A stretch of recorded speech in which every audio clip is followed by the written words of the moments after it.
1 in every 4 women according to the statistics infertility ಸಮಸ್ಯೆಯಿಂದ ಬಳಲ್ತಾ ಇದ್ದಾರೆ. ಎಲ್ಲ ನವದಂಪತಿಗಳಿಗೂ ಇವತ್ತು ಇದೊಂದು ದೊಡ್ಡ ಸಮಸ್ಯೆಯಾಗಿ ಕಾಡ್ತಾ ಇದೆ ಎಷ್ಟೊಂದು ಜನಕ್ಕೆ.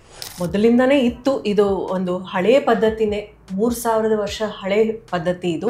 ಆದ್ರೆ ಈಗ ಇನ್ಫರ್ಟಿಲಿಟಿ ಸಮಸ್ಯೆ ಜಾಸ್ತಿ ಆಗಿರೋದ್ರಿಂದ ಇದರ ಬಳಕೆ ಇವಾಗ ಜಾಸ್ತಿ ಆಗ್ತಾ ಬಂದಿದೆ. ನಮ್ಮ ಕೆಳಹೊಟ್ಟೆ ಭಾಗದಲ್ಲಿ ಅಂಡಾಶಯ ಮತ್ತೆ ಗರ್ಭಕೋಶ ಇರೋದು, ರೀಪ್ರೊಡಕ್ಟಿವ್ ಸಿಸ್ಟಮ್ ಇರೋದು ಕೆಳ ಹೊಟ್ಟೆ ಭಾಗದಲ್ಲಿ. ಅಲ್ಲಿ ಕೆಲವೊಂದು ಪಾಯಿಂಟ್ಸ್ ಇರುತ್ತೆ, ಮತ್ತು ಕೆಲವೆಲ್ಲ ಬೇರೆ ಬೇರೆ ಕಡೆ ಕೂಡ ಡಿಸ್ಟ್ರಿಬ್ಯೂಟ್ ಆಗಿರುತ್ತೆ. ಆದರೆ ನಾವು ಬಳಸುವ ಸೂಜಿ ಅತ್ಯಂತ ಚಿಕ್ಕದಾಗಿರುತ್ತೆ. ಹಾಗಾಗಿ ನಾವು ಹೊಟ್ಟೆಗೆ ನಾವು ಸೂಜಿ ಮಾಡಿದ್ರೂ ಅವ್ರಿಗೆ ಫೀಲು ಆಗೋದಿಲ್ಲ, ಮತ್ತು ಅದರಿಂದ ನೋವಾಗಲಿ ಅಥವಾ ಬ್ಲೀಡಿಂಗ್ ಆಗೋದು ಆ ಥರ ಯಾವುದೇ ರೀತಿ ಅಡ್ಡ ಪರಿಣಾಮಗಳು ಅಥವಾ ಹಿಂಸೆ, ತೊಂದರೆ, ಮನೆ ಹೋದ್ಮೇಲೂ ಅವ್ರಿಗೆ ಏನಾದರೂ ಹೊಟ್ಟೆ ನೋವು ಬರೋದು ಆ ಥರ ಏನೂ ಆಗೋದಿಲ್ಲ. ಇದೊಂದು ರೀತಿ ಸಿಂಪಲ್, ಏನೂ ಸೈಡ್ ಎಫೆಕ್ಟ್ ಇಲ್ಲದೆ ಇರೋ ಟ್ರೀಟ್ಮೆಂಟ್. ಇದನ್ನ ಬರೀ ಮಹಿಳೆಯರಿಗೆ ಮಾತ್ರ ಮಾಡ್ತೀರಾ ಅಥವಾ ಪುರುಷರಿಗೂ ಮಾಡ್ತೀರಾ ಅಂತ? Blood flow towards the testis ಅಂದರೆ ಎಲ್ಲಿ ನಮ್ಮ ವೀರ್ಯಾಣುಗಳು ಹುಟ್ಕೊಳ್ಳುತ್ತೆ ಆ ಭಾಗಕ್ಕೆ ನಾವು ಆಕ್ಯುಪಂಚರ್ ಮಾಡೋದ್ರಿಂದ ಅದರಿಂದ ಅವ್ರಿಗೆ ರಕ್ತ ಸಂಚಲನೆ ಜಾಸ್ತಿ ಆಗುತ್ತೆ, ಟೆಸ್ಟಿಕ್ಯುಲರ್ ಬ್ಲಡ್ ಫ್ಲೋ ಇಂಪ್ರೂವ್ ಆಗುತ್ತೆ. ಅದರಿಂದಾಗಿ ಸ್ಪರ್ಮ್ಸಿಗೆ ಹೆಚ್ಚು ಆಕ್ಸಿಡೇಷನ್ ಅಂದರೆ ಆಕ್ಸಿಜನ್ ತಲುಪುತ್ತೆ. ಅದರಿಂದಾಗಿ ಸ್ಪರ್ಮ್ಸ್ ಚೆನ್ನಾಗಿ ಹುಟ್ಕೊಳ್ಳುತ್ತೆ, ಬೆಳೆಯುತ್ತೆ, ಮತ್ತು ಅಲ್ಲಿಂದ ಚೆನ್ನಾಗಿ ಹರಿಯುತ್ತೆ ಕೂಡ. ಮೊದಲು ವಾರಕ್ಕೆ 2 ಸಲ ಬರಬೇಕು ಅಥವಾ ವಾರಕ್ಕೆ 3 ಸಲ ಬರಬೇಕಾಗತ್ತೆ. ಆಮೇಲೆ ವಾರಕ್ಕೆ 1 ಸಲ ಅಥವಾ ವಾರಕ್ಕೆ 2 ಸಲ. ಹೀಗೆ ನಾವು ಒಬ್ಬೊಬ್ಬರಿಗೆ ಡ್ಯೂರೇಷನ್ ಕೂಡ, ಕೆಲವರಿಗೆ ಅರ್ಧ ಗಂಟೆ ಟ್ರೀಟ್ಮೆಂಟ್ ಸಾಕಾಗುತ್ತೆ, ಕೆಲವರಿಗೆ 45 ನಿಮಿಷ ಟ್ರೀಟ್ಮೆಂಟ್ ಬೇಕಾಗತ್ತೆ. ಸೊ ಟ್ರೀಟ್ಮೆಂಟ್ ಡ್ಯೂರೇಷನ್ ಮತ್ತು ಫ್ರೀಕ್ವೆನ್ಸಿ, ಎಗ್ ಕ್ವಾಲಿಟಿ ಮೇಲೆ ನಾವು ಕೆಲಸ ಮಾಡಬೇಕಾದ್ರೆ ಅಟ್ಲೀಸ್ಟ್ 2 ತಿಂಗಳಾದರೂ ನಾವು ಮಾಡಬೇಕಾಗತ್ತೆ. ಆಕ್ಯುಪಂಚರ್ ಮಾಡೋದ್ರಿಂದ ಥೈರಾಯ್ಡ್ ಸಮಸ್ಯೆಯನ್ನು ಕೂಡ ನಾವು ಕಂಟ್ರೋಲಲ್ಲಿ ಇಟ್ಕೋಬೋದು. ನಿಮಗೆ 40% ಸಕ್ಸಸ್ ರೇಟ್ ನಾವು ಕೊಡೋಕ್ಕೆ ಸಾಧ್ಯ ಇದೆ ಅಂತ IVF ಡಾಕ್ಟರ್ ಹೇಳಿದರೆ, ನೀವು ಆಕ್ಯುಪಂಚರಿಂದ ಫಸ್ಟ್ ನಿಮ್ಮ ಬಾಡಿಯನ್ನು ಇಂಪ್ರೂವ್ ಮಾಡಿಕೊಂಡ್ರೆ, ಅಂದರೆ ನಿಮ್ಮ egg quality, sperm quality improve ಮಾಡಿಕೊಂಡು ಅದಾದ ನಂತರ ನೀವು IVF ಟ್ರೀಟ್ಮೆಂಟಿಗೆ ಹೋದರೆ ನಿಮ್ಮ ಸಕ್ಸಸ್ ರೇಟ್ಸ್ ಇನ್ನೂ ಜಾಸ್ತಿ ಆಗುತ್ತೆ. ಸ್ಕ್ಯಾನಿಂಗಲ್ಲಿ ನಿಮ್ಮ ಡಾಕ್ಟರ್ ಹೇಳಿರ್ಬೋದು, ಮಗು ಬೆಳವಣಿಗೆಗೆ ಸ್ವಲ್ಪ ಕುಂದು ಬರ್ತಾ ಇದೆ.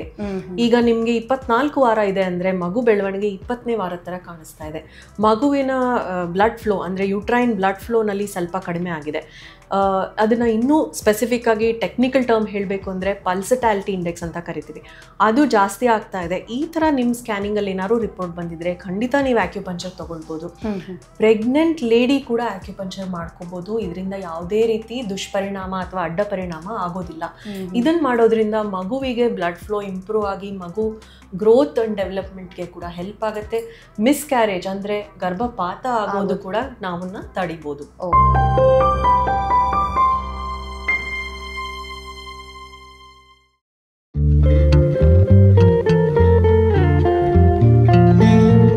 ನಮಸ್ತೆ, ನೀವು ನೋಡ್ತಾ ಇದ್ದೀರಾ ವಿಜಯ ಕರ್ನಾಟಕ. ನಾನು ರಕ್ಷಾ ಕೋಟ್ಯಾನ್. ಇತ್ತೀಚಿನ ದಿನಗಳಲ್ಲಿ ಬಂಜೇತನ ಅನ್ನುವಂಥದ್ದು ಕಾಮನ್ ಆಗಿಬಿಟ್ಟಿದೆ. ಸಾಮಾನ್ಯವಾಗಿ ನಾವು ಅಂದ್ಕೊಳ್ತೀವಿ ಇನ್ಫರ್ಟಿಲಿಟಿ ಅಂತ ಬಂದಾಗ ಅದಕ್ಕೆ ಬೆಸ್ಟ್ ಆಪ್ಷನ್ IVF ಒಂದೇ ಅಂತ. ಆದರೆ ಅದರ ಹೊರತಾಗಿಯೂ ಕೂಡ ಅಕ್ಯುಪಂಚರ್ ಮುಖಾಂತರ ಕೂಡ ಮಕ್ಕಳಾಗದೇ ಇರೋರಿಗೆ ಒಂದು ಪರಿಹಾರವನ್ನು ತೆಗೆದುಕೊಳ್ಳೋದಕ್ಕೆ ಇದು ಬೆಸ್ಟ್ ಆಪ್ಷನ್ ಅಂತಲೇ ಹೇಳ್ಬೋದು. ನಾವು ಅನ್ಕೋತೀವಿ ಅಕ್ಯುಪಂಚರ್ ಅಂತ ಹೇಳಿದ್ರೆ ಅದು ತಲೆನೋವು ಬಂದಾಗ ಅಥವಾ ಬೆನ್ನೋವು ಬಂತು ಅಥವಾ ನಮ್ಮ ದೇಹದ ಯಾವುದಾದ್ರೂ ಪಾರ್ಟಲ್ಲಿ ನೋವು ಬಂದಾಗ ಅದಕ್ಕೆ ಟ್ರೀಟ್ಮೆಂಟ್ ಬೆಸ್ಟ್ ಆಪ್ಷನ್ ಆಗಿರುತ್ತೆ ಅಂತ. ಆದರೆ ಅದರ ಹೊರತಾಗಿಯೂ ಕೂಡ ಮಕ್ಕಳಾಗದೇ ಇರೋರಿಗೆ ಇದು ಒಂದು ಒಳ್ಳೆಯ ಟ್ರೀಟ್ಮೆಂಟ್ ಅಂತಲೇ ಹೇಳ್ಬೋದು. ಇನ್ನೂ ಒಂದು ವಿಶೇಷ ಅಂತ ಹೇಳಿದ್ರೆ, ನಮ್ಮ ಇಡೀ ಭಾರತ ದೇಶದಲ್ಲಿ ಒಬ್ಬರು ಫರ್ಟಿಲಿಟಿ ಅಕ್ಯುಪಂಚರ್ ಸ್ಪೆಷಲಿಸ್ಟ್ ಇದ್ದಾರೆ. ಸೊ ಅವರನ್ನು ನಾನು ಇವತ್ತು ಮಾತನಾಡಿಸ್ತಾ ಹೋಗ್ತೀನಿ. ಸೊ ಫರ್ಟಿಲಿಟಿ ಅಕ್ಯುಪಂಚರ್ ಅಂತ ಹೇಳಿದರೆ ಏನು, ಈ ಟ್ರೀಟ್ಮೆಂಟ್ ಎಷ್ಟು ಎಫೆಕ್ಟಿವ್ ಆಗಿ ವರ್ಕ್ ಆಗುತ್ತೆ, ಇದು ಬೇರೆ ಟ್ರೀಟ್ಮೆಂಟ್ಗಿಂತ ಎಷ್ಟು ಭಿನ್ನವಾಗಿರುತ್ತೆ, ಈ ಎಲ್ಲ ವಿಚಾರದ ಬಗ್ಗೆ ಮಾತನಾಡೋದಕ್ಕೆ ಇವತ್ತು ನಮ್ಮ ಜೊತೆ ಇದ್ದಾರೆ doctor Sneha Nagesh, fertility acupuncturist, yoga and naturopathy physician, founder of Sama wellness clinic, Jayanagar, Bangalore. Doctor, ಕಾರ್ಯಕ್ರಮಕ್ಕೆ ಸ್ವಾಗತ. Thank you. ತುಂಬ ಖುಷಿ ಆಗ್ತಾ ಇದೆ. ಯಾಕೆಂತ ಹೇಳಿದ್ರೆ ಇಡೀ ಭಾರತ ದೇಶದಲ್ಲಿ ಅಂದರೆ ಬೇರೆ ದೇಶದಲ್ಲಿ ಕಲಿತು ಬಂದು ನಮ್ಮ ಇಂಡಿಯಾದಲ್ಲಿ ನೀವು ಒಬ್ಬರು ಫರ್ಟಿಲಿಟಿ ಅಕ್ಯುಪಂಚರ್ ಸ್ಪೆಷಲಿಸ್ಟ್ ಆಗಿದ್ದೀರಾ. ಸೊ ನಿಮ್ಮನ್ನು ಮಾತನಾಡಿಸುವಂಥದ್ದು ಒಂದು ಒಳ್ಳೆಯ ಖುಷಿ ಅಂತಲೇ ಹೇಳ್ಬೋದು. Welcome ma'am. Thank you so much ma'am. ಈಗ ಮೊದಲನೇದಾಗಿ ಅಕ್ಯುಪಂಚರ್ ಅಂತ ಹೇಳಿದಾಗ ನಾವು ಅನ್ಕೋತೀವಿ ನೀಡಲಲ್ಲಿ ಚುಚ್ತಾರೆ ಅಥವಾ ಅದು ಬೇರೆ ಬೇರೆ ಹೆಲ್ತ್ ಇಶ್ಯೂಸ್ಗೆ ಆಗುತ್ತೆ ಅಂತ.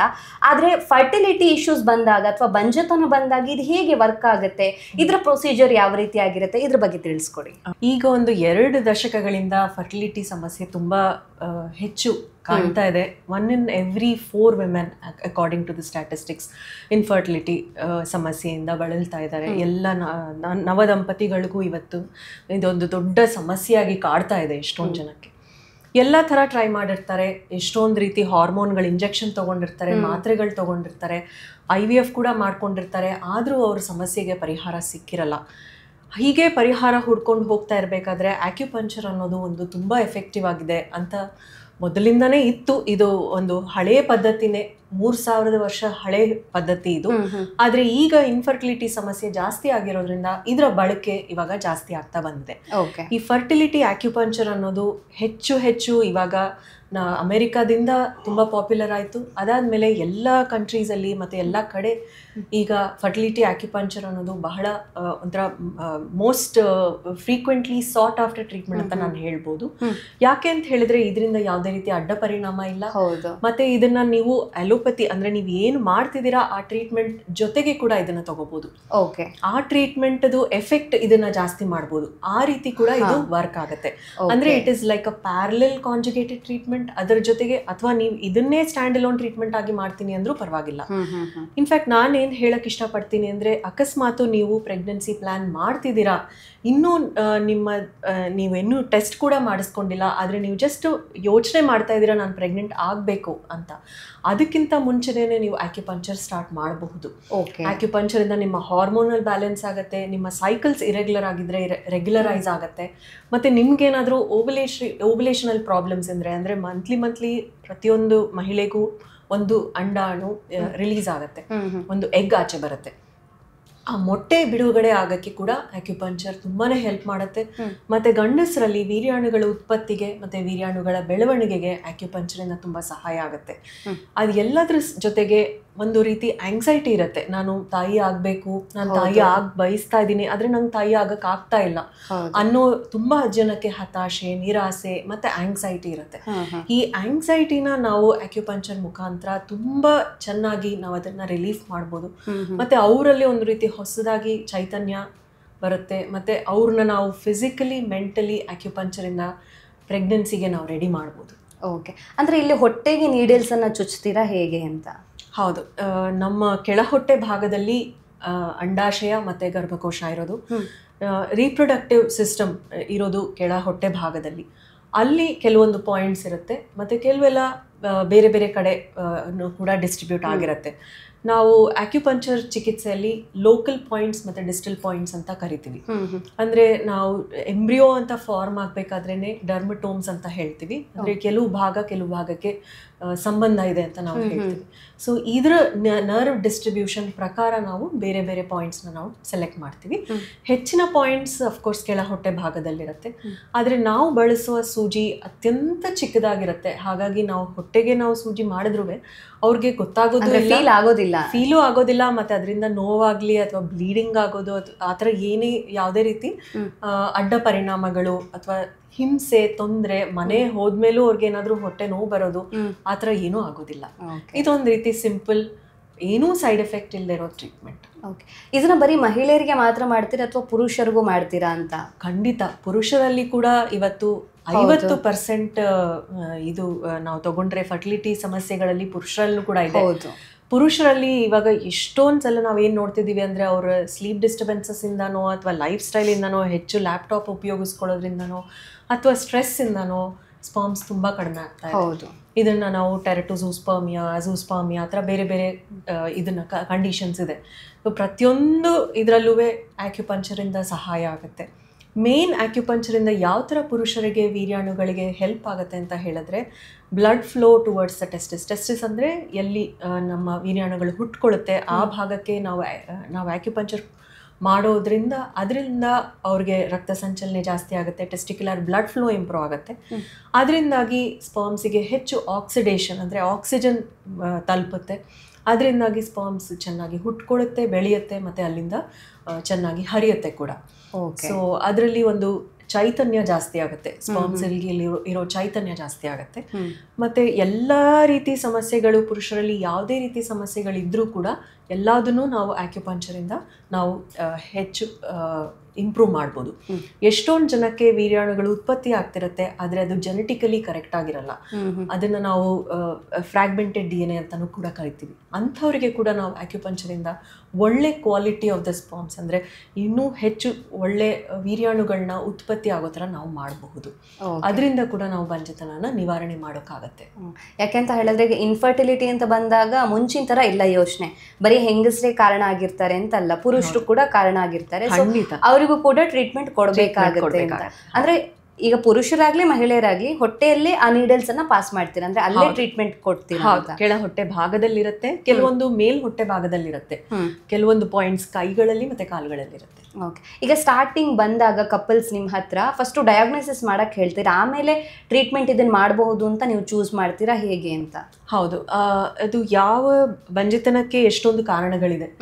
ಕೆಲವರಿಗೆ ರೆಗ್ಯುಲರ್ ಸೈಕಲ್ಸ್ ಬರ್ತಾ ಇರಲ್ಲ, ಅಂದ್ರೆ ಪ್ರತಿ ತಿಂಗಳು ಓವ್ಯುಲೇಷನ್ ಆಗ್ತಾ ಇರಲ್ಲ. ಕೆಲವರಲ್ಲಿ ಗರ್ಭಕೋಶದ ಒಳಪದರ ಏನಿರುತ್ತೆ ಅದು ತುಂಬಾ ತಿನ್ನಿರುತ್ತೆ. ಕೆಲವ್ರಿಗೆ PCOD ಸಮಸ್ಯೆ ಇರುತ್ತೆ, ಕೆಲವ್ರಿಗೆ ಮೊಟ್ಟೆಗಳು ಉತ್ಪತ್ತಿನೇ ಆಗ್ತಿರಲ್ಲ, ಅಥವಾ ಮೊಟ್ಟೆಗಳ ಸಂಖ್ಯೆ ತುಂಬಾ ಕಡಿಮೆ ಇರುತ್ತೆ. ನಾವು ಪೂರ್ ಓವೇರಿಯನ್ ರಿಸರ್ವ್ ಅಂತ ಕರಿತೇವೆ. ಈ ಥರ ಬಂಜೆತನ ಸಮಸ್ಯೆ ಯಾವ್ದು ಇದೆ ಅಂತ ನೋಡಿಕೊಂಡು ಅದ್ರ ಪ್ರಕಾರ ನಾವು ಟ್ರೀಟ್ಮೆಂಟ್ ಎಷ್ಟು ದಿವಸ ಬೇಕಾಗತ್ತೆ, ಯಾವ ಥರ ಬರಬೇಕಾಗತ್ತೆ, ಎಷ್ಟು ಫ್ರೀಕ್ವೆಂಟ್ ಆಗಿ ಬರಬೇಕಾಗತ್ತೆ, ಮತ್ತು ಎಷ್ಟು ಹೊತ್ತು ಟ್ರೀಟ್ಮೆಂಟ್ ಮಾಡಬೇಕಾಗತ್ತೆ, ಎಲ್ಲದನ್ನು ನಾವು ಡಿಟರ್ಮೈನ್ ಮಾಡ್ತೀವಿ ಆಫ್ಟರ್ ಕನ್ಸಲ್ಟೇಷನ್. ಇದರಲ್ಲಿ ಒಂದು ಈಗ ಇಂಟರ್ನ್ಯಾಷನಲ್ ಫೋರಮ್ ಅಂದರೆ ಒಂದು ಇಂಟರ್ನ್ಯಾಷನಲ್ ಬಾಡಿ ಇದೆ, American board for oriental reproductive medicine ಅಂತ ಕರಿತೀವಿ ಇದನ್ನು. ಇದು ಒಂದು ರೀತಿ ರೀಪ್ರೊಡಕ್ಟಿವ್ ಆಕ್ಯುಪಂಚರ್ ಸಿಸ್ಟಮ್ಗೆ ಒಂದು ಅಮೇರಿಕನ್ ಬೋರ್ಡ್ ಫಾರ್ಮ್ ಆಗಿರೋದು. ಇವರು ಪ್ರತಿ ವರ್ಷ ಎಷ್ಟೊಂದು ರಿಸರ್ಚ್ ಮೆಕ್ಯಾನಿಸಮ್ನಲ್ಲಿ ನೋಡಿಕೊಂಡು ಪ್ರೋಟೋಕಾಲ್ಸ್ ಅಂತ ಕೊಡ್ತಾರೆ. ಅಂದರೆ ಈ ಸಮಸ್ಯೆ ಇದ್ರೆ ಇಷ್ಟು ಆಕ್ಯುಪಂಚರ್ ಮಾಡಬೇಕಾಗತ್ತೆ, ಇದು ಮಾಡಿದ್ರೆ ನಿಮಗೆ ಸಹಾಯ ಆಗತ್ತೆ ಅನ್ನೋದು ಒಂದು scientifically backed research backed protocols ಇರುತ್ತೆ. ಈ ಪ್ರೋಟೋಕಾಲ್ ಪ್ರಕಾರ ನಾವು ಮಾಡಬೇಕಾಗತ್ತೆ. ಓಕೆ, ಸೊ ಎಷ್ಟು ಟೈಮ್ ತನಕ ಮಾಡಬೇಕು ಅನ್ನೋವಂಥದ್ದು ಆ ಪರ್ಸನ್ ಮೇಲೆ ಡಿಪೆಂಡ್ ಆಗಿರುತ್ತೆ. ಹೌದು, ಆ ಕಂಡೀಷನ್ ಮೇಲೆ ಡಿಪೆಂಡ್ ಆಗಿರುತ್ತೆ. ಓಕೆ, ಆನ್ ಆನ್ ಆವ್ರೇಜ್ ಎಷ್ಟು ಟೈಮ್ ಮಾಡಬೇಕಾಗುತ್ತೆ ಅಂದರೆ ನಿಮ್ಮ ಎಕ್ಸ್ಪೀರಿಯನ್ಸ್ ಅಲ್ಲಿ ಹೇಳೋದಾದ್ರೆ? ಈಗ ಸಪೋಸ್ ನಿಮಗೆ ಮೊಟ್ಟೆಗಳ ಸಮಸ್ಯೆ ಇದೆ ಅಂದ್ರೆ ಯಾಕೆ ಹೇಳ್ತಿದ್ದೀನಿ ಅಂದ್ರೆ ಇದು ತುಂಬಾ ಕಾಮನ್ ಆಗಿರೋ ಪ್ರಾಬ್ಲಮ್. ಬಂಜೆತನದಲ್ಲಿ ಮೊಟ್ಟೆ ಕ್ವಾಲಿಟಿ ಕಡಿಮೆ ಇರೋದು, ಅಥವಾ ಮೊಟ್ಟೆ ಕ್ವಾಲಿಟಿ ಕಡಿಮೆ ಇರೋದು, ಮತ್ತೆ ಮೊಟ್ಟೆಗಳ ಸಂಖ್ಯೆ ಕಡಿಮೆ ಇರೋದು, ಇಲ್ಲ PCOD ಸಮಸ್ಯೆ ಇರೋದು. ಇಂಥವರಿಗೆ ನಾವು ಮೊಟ್ಟೆ ಕ್ವಾಲಿಟಿ ಮೇಲೆ ಕೆಲಸ ಮಾಡಬೇಕು ಅಂದರೆ 60 ರಿಂದ 120 ದಿನ ಬೇಕಾಗತ್ತೆ ಟ್ರೀಟ್ಮೆಂಟು. ಹಾಗಂತ ದಿನ ಬರಬೇಕು ಅಂತಲ್ಲ, ಇದರಲ್ಲಿ ಫ್ರೀಕ್ವೆನ್ಸಿ ಬೇರೆ ಬೇರೆ ಥರ ಇರುತ್ತೆ. ಮೊದಲು ವಾರಕ್ಕೆ 2 ಸಲ ಬರಬೇಕು, ಅಥವಾ ವಾರಕ್ಕೆ 3 ಸಲ ಬರಬೇಕಾಗತ್ತೆ. ಆಮೇಲೆ ವಾರಕ್ಕೆ 1 ಸಲ ಅಥವಾ ವಾರಕ್ಕೆ 2 ಸಲ. ಹೀಗೆ ನಾವು ಒಬ್ಬೊಬ್ಬರಿಗೆ ಡ್ಯೂರೇಷನ್ ಕೂಡ, ಕೆಲವರಿಗೆ ಅರ್ಧ ಗಂಟೆ ಟ್ರೀಟ್ಮೆಂಟ್ ಸಾಕಾಗುತ್ತೆ, ಕೆಲವರಿಗೆ 45 ನಿಮಿಷ ಟ್ರೀಟ್ಮೆಂಟ್ ಬೇಕಾಗತ್ತೆ. ಸೊ ಟ್ರೀಟ್ಮೆಂಟ್ ಡ್ಯೂರೇಷನ್ ಮತ್ತು ಫ್ರೀಕ್ವೆನ್ಸಿ, ಎಗ್ ಕ್ವಾಲಿಟಿ ಮೇಲೆ ನಾವು ಕೆಲಸ ಮಾಡಬೇಕಾದ್ರೆ ಅಟ್ಲೀಸ್ಟ್ 2 ತಿಂಗಳಾದರೂ ನಾವು ಮಾಡಬೇಕಾಗತ್ತೆ. ಓಕೆ, ಈಗ ಅಟ್ ಎ ಟೈಮ್ ಇಬ್ಬರಿಗೂ ಟ್ರೀಟ್ಮೆಂಟ್ ಕೊಡ್ತೀರಾ, ಗಂಡ ಹೆಂಡತಿ ಇಬ್ಬರಿಗೂ ಕೊಡಬೇಕಾಗತ್ತೆ, ಅಥವಾ ಕೆಲವೊಂದು ಸಂದರ್ಭದಲ್ಲಿ ಮಾತ್ರ? ಹೌದು, ಪ್ರತಿಯೊಂದು ಈಗ ಪುರುಷರಲ್ಲಿ ನಾವು ನೋಡಬೇಕು ಅಂದರೆ ಪ್ರತಿ 6 ವಾರಕ್ಕೆ ಸ್ಪರ್ಮ್ಸ್ ಉತ್ಪತ್ತಿ ಆಗೋದಿದೆ ಪುರುಷರಲ್ಲಿ. ಸೊ ಹಾಗಾಗಿ ನಾವು ಟ್ರೀಟ್ಮೆಂಟ್ ಮಾಡಬೇಕಾದ್ರೆ, ಅಥವಾ ನಮ್ಮ ಟ್ರೀಟ್ಮೆಂಟ್ ಪರಿಣಾಮಕಾರಿ ಆಗಿದೆಯಾ ಇಲ್ವಾ ಅಂತ ನೋಡಬೇಕಾದ್ರೆ ನಾವು 6 ವಾರ ಅಟ್ಲೀಸ್ಟ್ ನಾವು ಟ್ರೀಟ್ಮೆಂಟ್ ಕೊಟ್ಟು, ಅದಾದ್ಮೇಲೆ ನಾವು ಸೆಮೆನ್ ಅನಾಲಿಸಿಸ್ ಇನ್ನೊಂದ್ಸಲ ಮಾಡಿದಾಗ ಟ್ರೀಟ್ಮೆಂಟ್ ಇಂದ ಎಷ್ಟು ಪರಿಣಾಮಕಾರಿ ಆಯಿತು ಅಂತ ಗೊತ್ತಾಗುತ್ತೆ. ಎಷ್ಟೋ ಸಲ ತುಂಬಾ ಸಿವಿಯರ್ ಆಗಿ ಪುರುಷರಲ್ಲಿ ಪ್ರಾಬ್ಲಮ್ಸ್ ಇದ್ರೆ, ತುಂಬಾನೇ ವೀರ್ಯಾಣುಗಳ ಸಂಖ್ಯೆ ತುಂಬಾ ಕಡಿಮೆ ಆಗಿದೆ, ಹೆಚ್ಚು ಇದು ಇನ್ನೂ ವೀರ್ಯಾಣುಗಳು ನಮಗೆ ಬೇಕಾಗಿದೆ ಅನ್ನೋ ಟೈಮಲ್ಲಿ ಅಟ್ಲೀಸ್ಟ್ ನಾವು 3 ರಿಂದ 4 ತಿಂಗಳು ನಾವು ಟ್ರೀಟ್ಮೆಂಟ್ ಮಾಡಲೇಬೇಕಾಗತ್ತೆ. ಬೆಸ್ಟ್ ರಿಸಲ್ಟ್ ಬಂದಿದೆ ಮ್ಯಾಮ್ ಇದರಲ್ಲಿ? ಖಂಡಿತ. ತುಂಬ ಜನಕ್ಕೆ ಎಷ್ಟೊಂದು IVF ಫೇಲ್ಯೂರ್ಸ್ ಆಗಿರೋರಿಗೆ ಕೂಡ, ತುಂಬ ಅಥವಾ ವಯಸ್ಸು ಮೀರಿರೋರಿಗೆ ಕೂಡ ಆಕ್ಯುಪಂಚರಿಂದ ನ್ಯಾಚುರಲ್ ಆಗಿ ಕನ್ಸೀವ್ ಆಗಿರೋರು ಕೂಡ ತುಂಬ ಜನ ಇದ್ದಾರೆ ನಮ್ಮ ಹತ್ರ. ಎಷ್ಟು ಏಜ್ ತನಕ ಇದು ವರ್ಕ್ ಆಗುತ್ತೆ ಅಂತ ಈ ಒಂದು ಟ್ರೀಟ್ಮೆಂಟ್? ಆ್ಯಕ್ಚುಲಿ ನಾವು ಬಂಜೆತನ ಅಥವಾ ನಾವು ಇನ್ಫರ್ಟೈಲ್ ಪಾಪ್ಯುಲೇಷನ್ ಅಂತ ನಾವು ಕರೆಯೋದೇನೆ ಟ್ರೀಟ್ಮೆಂಟ್ ತುಂಬಾ ಜನ ಇವಾಗ ಪ್ಲಾನಿಂಗ್ ಸ್ಟಾರ್ಟ್ ಮಾಡೋದೇನೆ 30ರ ನಂತರನೇ ಸಮಸ್ಯೆಗಳಿರೋ. ಹೌದು, ತುಂಬಾ ಕೆಲವರಿಗೆ 27-28 ವರ್ಷಗಳಿಗೆ ಮೊಟ್ಟೆಗಳು ತುಂಬಾ ಕಡಿಮೆ ಆಗೋ, ಸಂಖ್ಯೆ ಕಡಿಮೆ ಆಗೋದು ಅದು ಒಂದ್ ರೀತಿ ಸಮಸ್ಯೆ ಇರುತ್ತೆ. ಬಟ್ ಆದ್ರೆ ನಮ್ಮ ಒಂದು ಈ ಬಂಜೆತನ ಅಂತ ನಮ್ಗೆ ಗೊತ್ತಾಗೋ ಅಷ್ಟೊತ್ತಿಗೆನೆ ಅವ್ರಿಗೆ 32-33 ವರ್ಷ ಆಗ್ಬಿಟ್ಟಿರತ್ತೆ. ಆದರೆ ನ್ಯಾಚುರಲ್ ಆಗಿ ನಾವು ಟ್ರೀಟ್ಮೆಂಟ್ ಮಾಡಬೇಕು ಅಂತ ಹೇಳಿದ್ರೆ, ಅಥವಾ ಯಾರಿಗಾದ್ರೂ ನಾವು ಸಜೆಸ್ಟ್ ಮಾಡಬೇಕು ಅಂದರೆ 40 ವರ್ಷದವರೆಗೆ ಖಂಡಿತ ನೀವು ಟ್ರೈ ಮಾಡಿ. ನಿಮ್ಮ ಮೊಟ್ಟೆಗಳಿಂದಾನೇ ನಿಮಗೆ ಪ್ರೆಗ್ನೆನ್ಸಿ ಆಗೋ ಥರ ನೀವು ಟ್ರೈ ಮಾಡ್ಬೋದು, ಅಥವಾ ನಿಮ್ಮ ವೀರ್ಯಾಣುಗಳಿಂದಾನೇ ಪ್ರೆಗ್ನೆನ್ಸಿ ಆಗೋ ಥರ ನೀವು ಟ್ರೈ ಮಾಡಬಹುದು ಅಂತ ನಾವು ಹೇಳ್ತೇವೆ. 40 ವರ್ಷ ಆದಮೇಲೆ ಜೆನೆಟಿಕಲ್ ಪ್ರಾಬ್ಲಮ್ಸ್ ಸ್ವಲ್ಪ ಜಾಸ್ತಿ ಆಗುತ್ತೆ ಮೊಟ್ಟೆಗಳಲ್ಲಿ, ಸ್ಪರ್ಮ್ಸ್ ಅಲ್ಲಿ ಕೂಡ ಅದಕ್ಕೆ ಕೂಡ ಬೇರೆ ವಯೋಮಿತಿ ಇರುತ್ತೆ. ಹಾಗಾಗಿ ಆ ವಯಸ್ಸಿನವ್ರು ಮಾತ್ರ ಈ ಟ್ರೀಟ್ಮೆಂಟ್, ಈ ಪಂಚತನಕ್ಕಾಗಿ ನಾವು ಟ್ರೀಟ್ಮೆಂಟ್ ಮಾಡಬೇಕಾದ್ರೂ 30ರಿಂದ 40 ಅಂತಾನೆ ನಾವು ಜನರಲ್ ಆಗಿ ತಗೊಳ್ಳೋದು. Okay okay. ಈಗ ಕೆಲವರಿಗೆ ಥೈರಾಯ್ಡ್ ಪ್ರಾಬ್ಲಮ್ ಇಂದಾಗಿ ಬಂಜತನ ಬಂದಿರುತ್ತೆ, ಅಥವಾ ಬೇರೆ ಏನಾದ್ರೂ ಇಶ್ಯೂಸ್ ಇರುತ್ತೆ, ಹಾರ್ಮೋನ್ ವೇರಿಯೇಷನ್ಸ್ ಇರುತ್ತೆ, PCOD ಇರುತ್ತೆ, ಅಂತವರಿಗೆ ಈ ಟ್ರೀಟ್ಮೆಂಟ್ ವರ್ಕ್ ಆಗುತ್ತಾ ಅಂತ? ಅಂದ್ರೆ ನೀವು ಫಸ್ಟ್ ಅದನ್ನ ಕ್ಯೂರ್ ಮಾಡ್ಬೇಕಾಗತ್ತಾ, ಹೇಗೆ ಅಂತ? ಖಂಡಿತ ಆಕ್ಯುಪಂಚರ್ ಮಾಡೋದ್ರಿಂದ ಥೈರಾಯ್ಡ್ ಸಮಸ್ಯೆಯನ್ನು ಕೂಡ ನಾವು ಕಂಟ್ರೋಲಲ್ಲಿ ಇಟ್ಕೋಬೋದು. ಥೈರಾಯ್ಡ್ ತುಂಬ ಏರುಪೇರಾಗೋದನ್ನು ನಾವು ತಡೆಗಟ್ಬೋದು, ಮತ್ತು ಮಾತ್ರೆಯ ಡೋಸೇಜ್ ಕೂಡ ನಾವು ಕಡಿಮೆ ಮಾಡ್ಬೋದು. ಮತ್ತು ಈ ಥೈರಾಯ್ಡ್ ಸಮಸ್ಯೆ ಇರೋರಲ್ಲಿ ಒಂದು ರೀತಿ ಆ್ಯಂಟಿಬಾಡೀಸ್ ಅನ್ನೋದು ದೇಹದಲ್ಲಿ ಉತ್ಪತ್ತಿ ಆಗುತ್ತೆ, ಅದನ್ನು ಕೂಡ ನಾವು ಕಡಿಮೆ ಮಾಡ್ಬೋದು. ಮತ್ತು ಎಷ್ಟೊಂದು ಜನಕ್ಕೆ ಯೂಟ್ರಸಲ್ಲಿ ನ್ಯಾಚುರಲ್ ಕಿಲ್ಲರ್ ಸೆಲ್ಸ್ ಅಂತ ಇರುತ್ತೆ, ಅದು ಕೂಡ ತುಂಬ ಡಿಫಿಷಿಯನ್ಸಿ ಆಗ್ತಾ ಹೋಗ್ತಾ ಇರುತ್ತೆ. ಸೊ ಇದನ್ನು ಕೂಡ ನಾವು ಆಕ್ಯುಪಂಚರಿಂದ ಈ ನ್ಯಾಚುರಲ್ ಕಿಲ್ಲರ್ ಸೆಲ್ಸ್ ಕೂಡ ನಾವು ಹೆಚ್ಚು ಮಾಡಿ ಅದರಿಂದ ನಾವು ಬಂಜತನ ನಿವಾರಣೆ ಮಾಡ್ಬೋದು, ಪ್ರೆಗ್ನೆನ್ಸಿ ಆಗೋ ಥರ ಮಾಡ್ಬೋದು, ಜೊತೆಗೇನೆ ಟ್ರೀಟ್ಮೆಂಟ್ ಮಾಡ್ಬೋದು. ಮತ್ತು ಈ ಥೈರಾಯ್ಡ್ ಅನ್ನೋದು ಎಷ್ಟೋ ಸಲ ನಮಗೆ ಆಟೋ ಇಮ್ಯೂನ್ ಕಾರಣ ಕೂಡ ಆಗತ್ತೆ. ಸೊ ಹಾಗಾಗಿ ಆಕ್ಯುಪಂಚರ್ ತುಂಬಾ ಸಹಾಯಕಾರಿ ಅಂತ ನಾನು ಹೇಳಬಲ್ಲೆ. ಓಕೆ. ಸೊ ಹಾಗಾಗಿ ಈಗ ಆ ಥರ ಏನಾದರೂ ಪೇಷಂಟ್ಗಳು ಬಂದರು ಅಥವಾ ಕಪಲ್ಸ್ ಏನಾದರೂ ಬಂದರು ಅಂತ ಹೇಳಿದ್ರೆ ನೀವು ಬೇರೆ ಟ್ರೀಟ್ಮೆಂಟ್ನ ಸಜೆಸ್ಟ್ ಮಾಡೋದಿಲ್ವ? ಅಂದರೆ ಥೈರಾಯ್ಡ್ ಇದೆ, ಫಸ್ಟು ಅದನ್ನು ಕಂಟ್ರೋಲ್ ಮಾಡಬೇಕು ಅಂದರೆ ನೀವು ಫಸ್ಟು ಅಕ್ಯುಪಂಚರ್ ಮುಖಾಂತರ ಅದನ್ನು ಕಂಟ್ರೋಲ್ ಮಾಡಿ ದೆನ್ ಮತ್ತೆ ಏನಾದರೂ ಫರ್ದರ್ ಟ್ರೀಟ್ಮೆಂಟ್ ಇರುತ್ತಾ, ಹೇಗೆ ಅಂತ? ಓಕೆ. ಸೊ ಈಗ ಎಷ್ಟೋ ಜನ ಏನು ಮಾಡ್ತಾರೆ ಅಂತ ಹೇಳಿದ್ರೆ, ನನಗೆ ಥೈರಾಯ್ಡ್ ಇದೆ ಅಥವಾ ನನಗೆ PCOD ಇದೆ, ನನಗೆ ನ್ಯಾಚುರಲ್ ಆಗಿ ಪ್ರೆಗ್ನೆನ್ಸಿ ಆಗೋಕ್ಕೆ ಚಾನ್ಸೇ ಇಲ್ಲ, ನಾನು ಡೈರೆಕ್ಟಾಗಿ IVF ಮಾಡಿಸ್ಕೊಂಡು ಬಿಡ್ತೀನಿ ಅಂತ. ನಾನು ಇತ್ತೀಚೆಗೆ ತುಂಬ ಯಂಗ್ ಕಪಲ್ಸ್, ಅಂದರೆ ಜಸ್ಟ್ 30-29 ವರ್ಷದವರೆಲ್ಲ IVFಗೆ ಹೋಗೋದು ನಾನು ನೋಡ್ತಾ ಇದ್ದೀನಿ. ಏನು ಬೇರೆ ಯಾವುದೇ ರೀತಿ ನ್ಯಾಚುರಲ್ ಟ್ರೀಟ್ಮೆಂಟ್ಸ್ನ ಅವರು ಟ್ರೈ ಮಾಡಿರೋದಿಲ್ಲ. ನಾನೇನು ಹೇಳೋಕ್ಕೆ ಬಯಸ್ತೀನಿ ಅಂತ ಹೇಳಿದ್ರೆ, IVF ಒಳ್ಳೆಯದೇ, ನಾನು ಅದನ್ನೇನು ತುಂಬ ಕೆಟ್ಟದು ಅಂತ ನಾನು ಹೇಳ್ತಾ ಇಲ್ಲ, ಆದರೆ ಅದರಲ್ಲಿ ಕೂಡ ಸಕ್ಸಸ್ ರೇಟ್ಸ್ ಕಡಿಮೆ ಆಗ್ತದೆ. ನಾವು IVF ಮಾಡೋಕ್ಕಿಂತ ಮುಂಚೆ ಯಾವಾಗಲೂ ಬಾಡಿಯನ್ನು ರೆಡಿ ಮಾಡ್ಕೋಬೇಕು. ಇದನ್ನು ನಾವು ಆಪ್ಟಿಮೈಸೇಷನ್ ಫಾರ್ IVF ಅಂತ ಕರಿತೇವೆ. ನಮ್ಮ ಕ್ಲಿನಿಕಲ್ಲಿ ಹೆಚ್ಚು ನಾವು ಒತ್ತು ಕೊಡೋದು ಆಪ್ಟಿಮೈಸಿಂಗ್ ಫಾರ್ IVF. ಅಂದರೆ ನಿಮ್ಮ IVF ಸಕ್ಸಸ್ನ ನೀವು ಜಾಸ್ತಿ ಮಾಡ್ಕೊಳ್ಬೇಕು ಅಂದರೆ, ಈಗ ಯಾರಿಗೆ ಒಂದು ಕಪಲ್ಗೆ ಒಂದು IVFಗೆ ಸಕ್ಸಸ್ ರೇಟ್ ಅಂತ ಇರುತ್ತೆ, ನಿಮಗೆ 100ರಲ್ಲಿ 35 ಜನಕ್ಕೆ ಸಕ್ಸಸ್ ಆಗ್ಬೋದು, ನಿಮಗೆ 40% ಸಕ್ಸಸ್ ರೇಟ್ ನಾವು ಕೊಡೋಕ್ಕೆ ಸಾಧ್ಯ ಇದೆ ಅಂತ IVF ಡಾಕ್ಟರ್ ಹೇಳಿದರೆ, ನೀವು ಆಕ್ಯುಪಂಚರಿಂದ ಫಸ್ಟ್ ನಿಮ್ಮ ಬಾಡಿಯನ್ನು ಇಂಪ್ರೂವ್ ಮಾಡಿಕೊಂಡ್ರೆ, ಅಂದರೆ ನಿಮ್ಮ egg quality, sperm quality improve ಮಾಡಿಕೊಂಡು ಅದಾದ ನಂತರ ನೀವು IVF ಟ್ರೀಟ್ಮೆಂಟಿಗೆ ಹೋದರೆ ನಿಮ್ಮ ಸಕ್ಸಸ್ ರೇಟ್ಸ್ ಇನ್ನೂ ಜಾಸ್ತಿ ಆಗುತ್ತೆ. ಇದು ಒಂದು ರೀತಿ ಪ್ರಿಪರೇಷನ್ ಟ್ರೀಟ್ಮೆಂಟ್ ಕೂಡ ಆಗುತ್ತೆ. ಸೊ ಈಗ IVF ಟ್ರೀಟ್ಮೆಂಟ್ ಮಾಡ್ತಿರೋ ಜೊತೆಗೆ ಇದು ಒಂದು ಟ್ರೀಟ್ಮೆಂಟ್ ಮಾಡಬಹುದು, ಖಂಡಿತ ಮಾಡ್ಬೋದು.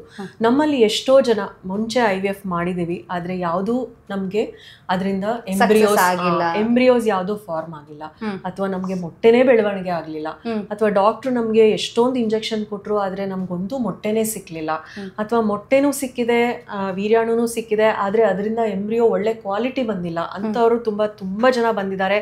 ನಮ್ಮ ಟ್ರೀಟ್ಮೆಂಟ್ ಆದಮೇಲೆ ಮತ್ತೆ ಅವರು IVF ಮಾಡ್ಕೊಂಡಾಗ, ಮತ್ತು ಟ್ರೀಟ್ಮೆಂಟ್ ಜೊತೆಗೆ ಅವರು IVF ಮಾಡ್ಕೊಂಡಾಗ ಅವರ ಎಂಬ್ರಿಯೋ ಕ್ವಾಲಿಟಿ ಜಾಸ್ತಿ ಕೂಡ ಆಗಿದೆ, ಮತ್ತು ಅದರಿಂದ ಹೆಲ್ತಿ ಸಂತಾನೋತ್ಪತ್ತಿನೂ ಆಗಿದೆ. ಅಂದರೆ ಹೆಲ್ತಿ ಮಗು ಬರೋದು ಇಂಪಾರ್ಟೆಂಟ್. ಏನು ಅಂತ ಹೇಳಿದ್ರೆ IVF ಬರೀ ಪ್ರೆಗ್ನೆನ್ಸಿಗೆ ಅಷ್ಟೇ ಅಲ್ಲ, ಆದರೆ ಸ್ಟೇಯಿಂಗ್ ಪ್ರೆಗ್ನೆಂಟ್, ಅಂದರೆ ಅದಾದ ನಂತರ ಅವರ ಗರ್ಭಧಾರಣೆ ಮತ್ತು ಕಂಪ್ಲೀಟಾಗಿ ಅವರು ಪ್ರೆಗ್ನೆನ್ಸಿ ಶುಡ್ ಗೋ ಅನ್ಇವೆಂಟ್ಫುಲ್, ಅಂದರೆ ಯಾವುದೇ ರೀತಿ ಸಮಸ್ಯೆಗಳಿಲ್ದಿರ ಪ್ರೆಗ್ನೆನ್ಸಿನಲ್ಲಿ, ಅದು ಕೂಡ ಮಗುವಿನ ಬೆಳವಣಿಗೆಗೆ ಕೂಡ ಆಕ್ಯುಪಂಚರ್ ತುಂಬ ಹೆಲ್ಪ್ ಆಗುತ್ತೆ. ಇದನ್ನು ನಾವು ಮೆಟರ್ನಿಟಿ ಆಕ್ಯುಪಂಚರ್ ಅಂತ ಕರಿತೀವಿ. ಇದು ಕೂಡ ಒಂದು ಹೊಸ ಆವಿಷ್ಕಾರ ಅಂತ ಹೇಳಬಲ್ಲೆ. ಎಷ್ಟೋ ಸಲ ನಾವು ಏನು ನೋಡ್ತಾ ಇರ್ತೀವಿ, ಇತ್ತೀಚೆಗೆ ಸ್ಕ್ಯಾನಿಂಗಲ್ಲಿ ನಿಮ್ಮ ಡಾಕ್ಟರ್ ಹೇಳಿರ್ಬೋದು, ಮಗು ಬೆಳವಣಿಗೆಗೆ ಸ್ವಲ್ಪ ಕುಂದು ಬರ್ತಾ ಇದೆ. ಈಗ ನಿಮಗೆ 24 ವಾರ ಇದೆ ಅಂದರೆ ಮಗು ಬೆಳವಣಿಗೆ 20ನೇ ವಾರದ ಥರ ಕಾಣಿಸ್ತಾ ಇದೆ. ಮಗುವಿನ ಬ್ಲಡ್ ಫ್ಲೋ ಅಂದರೆ ಯೂಟ್ರೈನ್ ಬ್ಲಡ್ ಫ್ಲೋನಲ್ಲಿ ಸ್ವಲ್ಪ ಕಡಿಮೆ ಆಗಿದೆ. ಅದನ್ನ ಇನ್ನೂ ಸ್ಪೆಸಿಫಿಕ್ ಆಗಿ ಟೆಕ್ನಿಕಲ್ ಟರ್ಮ್ ಹೇಳಬೇಕು ಅಂದರೆ ಪಲ್ಸಟಾಲಿಟಿ ಇಂಡೆಕ್ಸ್ ಅಂತ ಕರಿತೀವಿ, ಅದು ಜಾಸ್ತಿ ಆಗ್ತಾ ಇದೆ. ಈ ಥರ ನಿಮ್ಮ ಸ್ಕ್ಯಾನಿಂಗಲ್ಲಿ ಏನಾದ್ರು ರಿಪೋರ್ಟ್ ಬಂದಿದ್ರೆ ಖಂಡಿತ ನೀವು ಆಕ್ಯುಪಂಚರ್ ತೊಗೊಳ್ಬೋದು. ಪ್ರೆಗ್ನೆಂಟ್ ಲೇಡಿ ಕೂಡ ಆಕ್ಯುಪಂಚರ್ ಮಾಡ್ಕೋಬೋದು. ಇದರಿಂದ ಯಾವುದೇ ರೀತಿ ದುಷ್ಪರಿಣಾಮ ಅಥವಾ ಅಡ್ಡ ಪರಿಣಾಮ ಆಗೋದಿಲ್ಲ. ಇದನ್ನು ಮಾಡೋದ್ರಿಂದ ಮಗುವಿಗೆ ಬ್ಲಡ್ ಫ್ಲೋ ಇಂಪ್ರೂವ್ ಆಗಿ ಮಗು ಗ್ರೋತ್ ಅಂಡ್ ಡೆವಲಪ್ಮೆಂಟ್ಗೆ ಕೂಡ ಹೆಲ್ಪ್ ಆಗುತ್ತೆ. ಮಿಸ್ಕ್ಯಾರೇಜ್ ಅಂದರೆ ಗರ್ಭಪಾತ ಆಗೋದು ಕೂಡ ನಾವನ್ನ ತಡಿಬೋದು. ಓಕೆ, ಒಂದು ಈಗ IVF ನ ಜೊತೆಗೆ ಅದು ಸಕ್ಸಸ್ ಆಗೋದಕ್ಕೆ ಒಂದು ಅಕ್ಯುಪಂಚರ್ ತಗೋಬಹುದು. ಅದ್ರ ಜೊತೆಗೆ ನ್ಯಾಚುರಲ್ ಆಗಿ ಕನ್ಸೀವ್ ಆಗಬೇಕು, ನಂಗೆ IVF ಬೇಡ, ನಂಗೆ ನ್ಯಾಚುರಲ್ ಆಗಿ ಕನ್ಸೀವ್ ಆಗಬೇಕು ಅಂದ್ರೂ ಇದು ಎಫೆಕ್ಟಿವ್ ಟ್ರೀಟ್ಮೆಂಟ್. ಖಂಡಿತ ಹೌದು. ನಾವು ಯಾವುದೇ ಒಂದು ಕಪಲ್ ನಮ್ಮ ಹತ್ರ ಬಂದಾಗ ನಾವು ಫಸ್ಟ್ ಲೈನ್ ಆಫ್ ಟ್ರೀಟ್ಮೆಂಟ್ ನಾವು IVF ಸಜೆಸ್ಟ್ ಮಾಡೋದೇ ಇಲ್ಲ. ಅವರಿಗೆ ಫಸ್ಟ್ ನಾವು ಆಂಗ್ಸೈಟಿನ ಕಡಿಮೆ ಮಾಡಬೇಕು. ಅಂದರೆ ನನಗೆ ಆಗ್ತಾ ಇಲ್ಲ, ನಾನು ಇಷ್ಟು ವರ್ಷದಿಂದ ಟ್ರೈ ಮಾಡ್ತಿದ್ದೀನಿ ಅನ್ನೋದೇ ಒಂದು ತುಂಬಾ ದೊಡ್ಡ ಆಂಗ್ಸೈಟಿ, ಮೆಂಟಲಿ ಡೌನ್ ಆಗಿರ್ತಾರೆ. ಸೊ ಅವರ ದೇಹ ಪರಿಸ್ಥಿತಿ ನಾವು ನೋಡಿಕೊಂಡು ಆಕ್ಯುಪಂಚರ್ ಜೊತೆಗೆ ಒಳ್ಳೆ ಆಹಾರ ಪದ್ಧತಿಯನ್ನು ಅವ್ರಿಗೆ ಅಳವಡಿಸಬೇಕು. ಮತ್ತೆ ಅದಕ್ಕೆ ಸೂಟಬಲ್ ಆಗಿರುವಂತಹ ಕೆಲವೊಂದು ಸಪ್ಲಿಮೆಂಟ್ಸ್ ಕೊಡಬೇಕಾಗತ್ತೆ. ಹಾಗಾಗಿ ನಾವು ಫಸ್ಟ್ ನಾವು ಅಟ್ಲೀಸ್ಟ್ 3 ರಿಂದ 4 ತಿಂಗಳು ನ್ಯಾಚುರಲ್ ಆಗಿ ಪ್ರೆಗ್ನೆನ್ಸಿ ಆಗೋದಕ್ಕೆ ಹೆಲ್ಪ್ ಮಾಡ್ತೀವಿ. ನ್ಯಾಚುರಲ್ ಕನ್ಸೆಪ್ಷನ್ನೇ ನಮಗೆ ತುಂಬ ಹೆಚ್ಚು ನಾವು ಆದ್ಯತೆ ಕೊಡೋದು. ಅದಾದಮೇಲೆ ಅದರಲ್ಲೂ ನ್ಯಾಚುರಲ್ ಆಗಿ ಅವ್ರು ಕನ್ಸೀವ್ ಆಗದೇ ಇದ್ರೂ ಆದರೆ ಅವ್ರಿಗೆ ಬೇರೆ ರೀತಿ ಬೆನಿಫಿಟ್ಸ್ ಆಗಿರುತ್ತೆ. ಟ್ರೀಟ್ಮೆಂಟ್ ತೊಗೊಳ್ಳೋದ್ರಿಂದ ಅವ್ರು ಅಕಸ್ಮಾತ್ ಇರೆಗ್ಯುಲರ್ ಸೈಕಲ್ಸ್ ಇದ್ದರೆ ರೆಗ್ಯುಲರ್ ಆಗ್ತಾ ಬಂದಿರುತ್ತೆ, ಅಥವಾ ಅವರು ರೆಗ್ಯುಲರ್ ಸೈಕಲ್ಸ್ ಇದೆ ಆದರೆ ಮೊಟ್ಟೆ ಸರಿಯಾಗಿ ಬೆಳವಣಿಗೆ ಆಗ್ತಾ ಇಲ್ಲ ಅಥವಾ ಬಿಡುಗಡೆ ಆಗ್ತಾ ಇಲ್ಲ, ಅದನ್ನು ನಾವು ಆ್ಯನೋವ್ಯುಲೇಟರಿ ಸಮಸ್ಯೆಗಳು ಅಂತ ಕರಿತೀವಿ. ಕೆಲವ್ರಿಗೆ ಅನ್ರಪ್ಚರ್ಡ್ ಫಾಲಿಕಲ್ ಅಂದರೆ ಮೊಟ್ಟೆ ಬೆಳ್ಕೊಳ್ಳುತ್ತೆ ಆದರೆ ಅದು ಆಚೆನೆ ಬರೋದಿಲ್ಲ, ಆ ಥರ ರಿಲೀಸ್ ಆಗೋದಿಲ್ಲ. ಅಂಥವ್ರಿಗೆ ಕೂಡ ನಾವು ಆಕ್ಯುಪಂಚರ್ ಮಾಡಿ ಆ ಸಮಸ್ಯೆಗಳನ್ನ ಎಲ್ಲ ಪರಿಹಾರ ಮಾಡ್ತಾ ಬರ್ತೇವೆ. ಸೊ ಅವರಿಗೆ ನ್ಯಾಚುರಲ್ ಆಗಿ ಟ್ರೈ ಮಾಡಲಿಕ್ಕೆ ಏನೆಲ್ಲ ಅವರ ದೇಹನ ನಾವು ಯಾವ ರೀತಿ ರೆಡಿ ಮಾಡಬೇಕು, blood flow to the uterine endometrium ಅಂದರೆ ಗರ್ಭಕೋಶದಲ್ಲಿ ಕಂಪ್ಲೀಟ್ ಆಗಿ ತುಂಬ ಚೆನ್ನಾಗಿ ರಕ್ತ ಸಂಚಲನೆ ಆಗ್ತಾ ಇರಬೇಕು, ಗರ್ಭಕೋಶದಲ್ಲಿ ಒಂದು ಒಳ್ಳೆ ಎನ್ವಿರಾನ್ಮೆಂಟ್ ಕ್ರಿಯೇಟ್ ಆಗಬೇಕು. ಇದನ್ನು ಕೂಡ ನಾವು ಆಕ್ಯುಪಂಚರಿಂದ ಅವ್ರನ್ನ ನಾವು ರೆಡಿ ಮಾಡಿರ್ತೇವೆ. ಸೊ 3-4 ತಿಂಗಳು ಅಥವಾ ಕೆಲವ್ರಿಗೆ ತುಂಬ ನನಗೆ ಹಾರ್ಮೋನ್ ಚಿಕಿತ್ಸೆ ಬೇಡವೇ ಬೇಡ, ನಂಗೆ ಅದರಿಂದ ತುಂಬ ಅಡ್ಡ ಪರಿಣಾಮಗಳಾಗ್ತಾ ಇದೆ, ನಾನು ತೊಗೊಂಡಿದ್ದೀನಿ ಅಥವಾ ನಂಗೆ ಅದು ತೊಗೊಳಕ್ಕೆ ಇಷ್ಟ ಇಲ್ಲ ಅನ್ನೋರಿಗೆ ಕೂಡ ನಾವು ಆಕ್ಯುಪಂಚರಿಂದ ತುಂಬ ಜನಕ್ಕೆ ನಾವು ಹೆಲ್ಪ್ ಮಾಡಿ ನ್ಯಾಚುರಲ್ ಆಗಿ ಕನ್ಸೀವ್ ಮಾಡೋಕ್ಕೆ ಹೆಲ್ಪ್ ಮಾಡಿದ್ದೀವಿ. ಓಕೆ, ಈಗ ಟ್ರೀಟ್ಮೆಂಟ್ ಆಗಿ ಕನ್ಸೀವ್ ಆದರೂ ಅಂತ ಕನ್ಫರ್ಮ್ ಆದಮೇಲೆ ಟ್ರೀಟ್ಮೆಂಟ್ನ ಸ್ಟಾಪ್ ಮಾಡ್ತೀರಾ? ಹೌದು. ಸೊ ಈಗ ಪ್ರೋಟೋಕಾಲ್ ಪ್ರಕಾರ ನಾವೇನು ಮಾಡ್ತೀವಿ ಅಂದರೆ ಫಸ್ಟ್ ನಾವು β-HCG ನಮ್ಗೆ ಯಾವಾಗ ಪಾಸಿಟಿವ್ ಬಂದಿದೆ ಆವಾಗ ನಾವು ಆಕ್ಯುಪಂಚರ್ನ ಅದಾದಮೇಲೆ ವಾರಕ್ಕೆ 1 ಸಲ ಮಾಡ್ಬೋದು. ಆದರೆ ಸ್ವಲ್ಪ ಓಡಾಡೋಕ್ಕೆ ತೊಂದರೆ ಇರೋರಿಗೆ, ಕೆಲವ್ರಿಗೆ ತುಂಬ ಕ್ಲಿನಿಕ್ ತುಂಬ ದೂರ ಇದೆ, ನಮಗೆ ಬರೋಕ್ಕೆ ಕಷ್ಟ ಆಗುತ್ತೆ ಅನ್ನೋರಿಗೆ ನಾವು ರೆಸ್ಟ್ ಹೇಳ್ತೀವಿ. ಓಕೆ, ಆಲ್ಮೋಸ್ಟ್ ಒಂದು 2 ಸ್ಕ್ಯಾನ್ ಆಗೋವರೆಗೆ ನಾವು ಕಾಯ್ತೇವೆ. ಅದಾದಮೇಲೆ ಸ್ವಲ್ಪ ಪ್ರೆಗ್ನೆನ್ಸಿ ಸಿಂಪ್ಟಮ್ಸ್ ಅಂದರೆ ನನಗೆ ತುಂಬ ಮೈಗ್ರೇನ್ ಇದೆ, ನನಗೆ ವಾಮಿಟಿಂಗ್ ಬರ್ತಾ ಇದೆ, ನನಗೆ ಅಸಿಡಿಟಿ ಆಗ್ತಾ ಇದೆ, ಅಥವಾ ನನಗೆ ಬೇರೆ ಏನೋ ಸಮಸ್ಯೆ ಇದೆ ಅಂದರೆ ಅದಕ್ಕೆ ಕೂಡ ನಾವು ಆಕ್ಯುಪಂಚರಲ್ಲಿ ಮಾತ್ರೆಗಳಿಲ್ದಿರ ನಾವು ಟ್ರೀಟ್ಮೆಂಟ್ ಮಾಡ್ಬೋದು. ಅಂದರೆ ನೀವು ಎಲ್ಲದಕ್ಕೂ ಮಾತ್ರೆನೇ ತಗೋಬೇಕು ಅಂತ ಇಲ್ಲ. ಪ್ರೆಗ್ನೆನ್ಸಿನಲ್ಲಿ ಕೆಲವೊಂದು ಸಿಂಪ್ಟಮ್ಸ್ನ ನಾವು ಆಕ್ಯುಪಂಚರಿಂದ ಕೂಡ ಸಹಾಯ ಮಾಡ್ಬೋದು. ಅದು ಒಂದು ರೀತಿ simple no side effect treatment ಅಂತ ನಾನು ಹೇಳಬಲ್ಲೆ. ಮತ್ತೆ ನನಗೆ ಮುಂಚೆ ತುಂಬ ಗರ್ಭಪಾತ ಆಗಿದೆ, ನನಗೆ ರಿಕರೆಂಟ್ ಮಿಸ್ಕ್ಯಾರೇಜ್ ಆಗ್ತಾ ಇದೆ ಅಂಥವರಿಗೆ ನಾವು ಗರ್ಭಕೋಶದ ಸಮಸ್ಯೆಗಳಿಂದ ಅವ್ರಿಗೆ ರಿಕರೆಂಟ್ ಮಿಸ್ಕ್ಯಾರೇಜಸ್ ಆಗಿದ್ರೆ ಅವರ ಗರ್ಭಕೋಶಕ್ಕೆ ಇನ್ನೂ ಚೆನ್ನಾಗಿ ನಾವು ಸ್ಟ್ರೆಂತ್ ಅಥವಾ ಸಪೋರ್ಟ್ ಮಾಡ್ಬೋದು ಆಕ್ಯುಪಂಚರ್ ಚಿಕಿತ್ಸೆಯಿಂದ. ಸೊ 9ನೇ ವಾರದ ಸ್ಕ್ಯಾನ್ ಆದ್ಮೇಲಿಂದ ನಾವು ತಿರ್ಗಾ ವೀಕ್ಲಿ ಆಕ್ಯುಪಂಚರ್ ಸ್ಟಾರ್ಟ್ ಮಾಡ್ತೀವಿ. ಎಲ್ಲಿವರೆಗೆ ಅವರ ಗರ್ಭ ಸ್ಟ್ರಾಂಗ್ ಆಗಿ ನಿಂತ್ಕೊಳ್ಳುತ್ತೆ, ಎಲ್ಲಿವರೆಗೆ ಅವ್ರಿಗೆ ಯಾವುದೇ ರೀತಿ ಥ್ರೆಟ್ ಇರೋದಿಲ್ಲ, ಅಂದರೆ ಮತ್ತೆ ನನಗೆ ಅಬೋಷನ್ ಆಗುತ್ತೆ ಅನ್ನೋ ಒಂದು ಭಯ ಇಲ್ಲದೇ ಇರೋವರೆಗೆ ನಾವು ಆಕ್ಯುಪಂಚರ್ನ ಅವ್ರಿಗೆ ಸೇಫ್ ಆಗಿ ಕಂಟಿನ್ಯೂ ಮಾಡ್ತಾ ಬರ್ಬೋದು. ಓಕೆ, ಸೊ ಪದೇ ಮಿಸ್ಕ್ಯಾರೇಜ್ ಆಗೋರಿಗೂ ಕೂಡ ಇದು ಬೆಸ್ಟ್ ಟ್ರೀಟ್ಮೆಂಟ್ ಅಂತಲೇ ಖಂಡಿತ. ಅಂದ್ರೆ ಕೆಲವರು ಹೇಳ್ತಾರೆ ಗರ್ಭಕೋಶದಲ್ಲಿ ಬಲ ಇರೋದಿಲ್ಲ, ಅಂದ್ರೆ ಏನೋ ಪ್ರಾಬ್ಲಮ್ ಇದೆ ಅನ್ನೋದನ್ನ ಆಡ್ ಭಾಷೆಯಲ್ಲಿ ಹೇಳ್ತಾರೆ. ಸೊ ಅಂಥವ್ರಿಗೂ ಕೂಡ ಒಳ್ಳೆಯ ಆಪ್ಷನ್ ಅಂತ ಹೇಳ್ಬೋದು. ಖಂಡಿತ ಹೌದು. ಅಕ್ಯುಪಂಚರ್ ಅಲ್ಲಿ ಎಲೆಕ್ಟ್ರೋ ಅಕ್ಯುಪಂಚರ್ ಕೂಡ ಇದೆ. ಸೊ ಇದು ಪ್ರೆಗ್ನೆನ್ಸಿ ಟೈಮ್ನಲ್ಲಿ ಮಾಡುವಂಥ, ಈಗ ನೀವು ಹೇಳಿದ್ರಿ ಏನು ಗರ್ಭಿಣಿ ಆಗೋದಕ್ಕೆ ಅಥವಾ ಬಂಜೆತನ ನಿವಾರಣೆಗೆ ಕೊಡುವಂಥ ಅಕ್ಯುಪಂಚರ್ನ ಈ ಮುಖಾಂತರ ಕೂಡ ಕೊಡಬಹುದಾ, ಅಂದರೆ ಎಲೆಕ್ಟ್ರೋ ಅಕ್ಯುಪಂಚರ್ ಕೂಡ ಕೊಡಬಹುದಾ, ಹೇಗೆ ಅಂತ? ಎಲೆಕ್ಟ್ರೋ ಆಕ್ಯುಪಂಚರ್ ಅನ್ನೋದು ನಾರ್ಮಲ್ ಆಕ್ಯುಪಂಚರ್ ಅಂತ ಹೇಳಿದ್ರೆ ಸೂಜಿಯನ್ನ ಚುಚ್ಚುವಂಥದ್ದು, ಅಂದ್ರೆ ಕೈಯಲ್ಲೇ ಚುಚ್ತೀರಾ? ಕೈಯಲ್ಲಿ, ಹೌದು, ಅದಕ್ಕೊಂದು ಟೆಕ್ನಿಕ್ ಇರುತ್ತೆ, ಅದರಲ್ಲಿ ಚುಚ್ತೇವೆ. ಈ ಸೂಜಿಗಳಿಗೆ ನಾವು ಎಲೆಕ್ಟ್ರಿಕಲ್ ಸಿಸ್ಟಮ್ನ ಕನೆಕ್ಟ್ ಮಾಡ್ತೇವೆ. ಸ್ವಲ್ಪ ಮೈಲ್ಡ್ ವೈಬ್ರೇಷನ್ ಅಂದರೆ ನಾವು ಎಲೆಕ್ಟ್ರಿಸಿಟಿ ಯಾವಾಗ ಪಾಸ್ ಮಾಡ್ತೇವೆ ನಮ್ಮ ನರತಂತುಗಳು ಅದನ್ನು ಫಾಸ್ಟಾಗಿ ಪಿಕಪ್ ಮಾಡ್ಕೊಳ್ಳುತ್ತೆ, ಫಾಸ್ಟಾಗಿ ನಮಗೆ ಅದಕ್ಕೆ ರೆಸ್ಪಾನ್ಸ್ ಬರುತ್ತೆ. ಸೊ ನಮಗೆ ಹಾರ್ಮೋನ್ ಉತ್ಪತ್ತಿ ಆಗಿರ್ಬೋದು ಅಥವಾ ಅಲ್ಲಿ ಓಪಿಯೇಟ್ಸ್ ಮೆಕ್ಯಾನಿಸಮ್ ಅಂತ ಹೇಳ್ತೀವಿ, ಅಂದರೆ ನ್ಯೂರೋ ಎಂಡೋಕ್ರೈನ್ಸ್ ಅದನ್ನು ಸೆಕ್ರೇಷನ್ ಮಾಡೋಕ್ಕಾಗಲಿ ಆಕ್ಯುಪಂಚರ್ ಹೆಲ್ಪ್ ಮಾಡುತ್ತೆ. ಮತ್ತು ಬ್ಲಡ್ ಫ್ಲೋ ಅಂದರೆ ಬ್ಲಡ್ ವೆಸಲ್ಸ್ನ ರಿಲ್ಯಾಕ್ಸ್ ಮಾಡಿ ಹೆಚ್ಚು ಹೆಚ್ಚು ರಕ್ತ ಬರೋ ಥರ ಆಕ್ಯುಪಂಚರ್ ಮಾಡುತ್ತೆ, ಎಲೆಕ್ಟ್ರೋ ಆಕ್ಯುಪಂಚರ್ ಮಾಡುತ್ತೆ. ಅತ್ಯಂತ ವೇಗವಾಗಿ ಪರಿಣಾಮಕಾರಿಯಾಗಿರುವಂಥ ಟ್ರೀಟ್ಮೆಂಟ್ ಇದು ಎಲೆಕ್ಟ್ರೋ ಆಕ್ಯುಪಂಚರ್. ಇನ್ನು ಗರ್ಭಿಣಿಯರಿಗೆ ಎಲೆಕ್ಟ್ರೋ ಆಕ್ಯುಪಂಚರ್ ಕೊಡ್ಬೋದಾ? ಖಂಡಿತ ಕೊಡ್ಬೋದು. ಆದರೆ ನಾವು ಗರ್ಭಿಣಿಯರಿಗೆ ಹೊಟ್ಟೆ ಮೇಲೆ ಆಕ್ಯುಪಂಚರ್ ಮಾಡೋದಿಲ್ಲ. ಅವರಿಗೆ ನಾವು ಬೇರೆ ಪಾಯಿಂಟ್ಸ್ ಇರುತ್ತೆ, ಕಾಲಲ್ಲಿ, ಬೆನ್ನಲ್ಲಿ, ಕೈಯಲ್ಲಿ, ಈ ಥರ ನಾವು ಬೇರೆ ಬೇರೆ ಪಾಯಿಂಟ್ಸ್, ಗರ್ಭಿಣಿಯರಿಗೆ ಬೇರೆ ಪ್ರೋಟೋಕಾಲ್ ಇರುತ್ತೆ, ಬಂಜೆತನಕ್ಕೆ ಅಂತ ಬಂದವರಿಗೆ ಬೇರೆ ಪ್ರೋಟೋಕಾಲ್ ಇರುತ್ತೆ. ಸೊ ನಮ್ಮ ಪಾಯಿಂಟ್ ಸೆಲೆಕ್ಷನ್ ಇಂಪಾರ್ಟೆಂಟ್ ಆಗುತ್ತೆ. ಸೊ ಇನ್ಫರ್ಟಿಲಿಟಿಗೆ ಎಲೆಕ್ಟ್ರೋ ಇದನ್ನ ಯೂಸ್ ಮಾಡ್ತೀವಿ, ಆಕ್ಯುಪಂಚರ್ನ ಯೂಸ್ ಮಾಡ್ತೀವಿ. ಓಕೆ. ಸೊ ಹಾಗಾಗಿ ಈಗ ನೀವು ಯಾರಾದ್ರೂ ಕಪಲ್ಸ್ ಬಂದಾಗ ಅದು ಚೂಸ್ ಮಾಡುವಂತ ಆಪ್ಷನ್ ಅವರಲ್ಲಿ ಇರುತ್ತಾ ಅಥವಾ ನೀವೇ ಚೂಸ್ ಮಾಡ್ತೀರಾ ಅಂತ?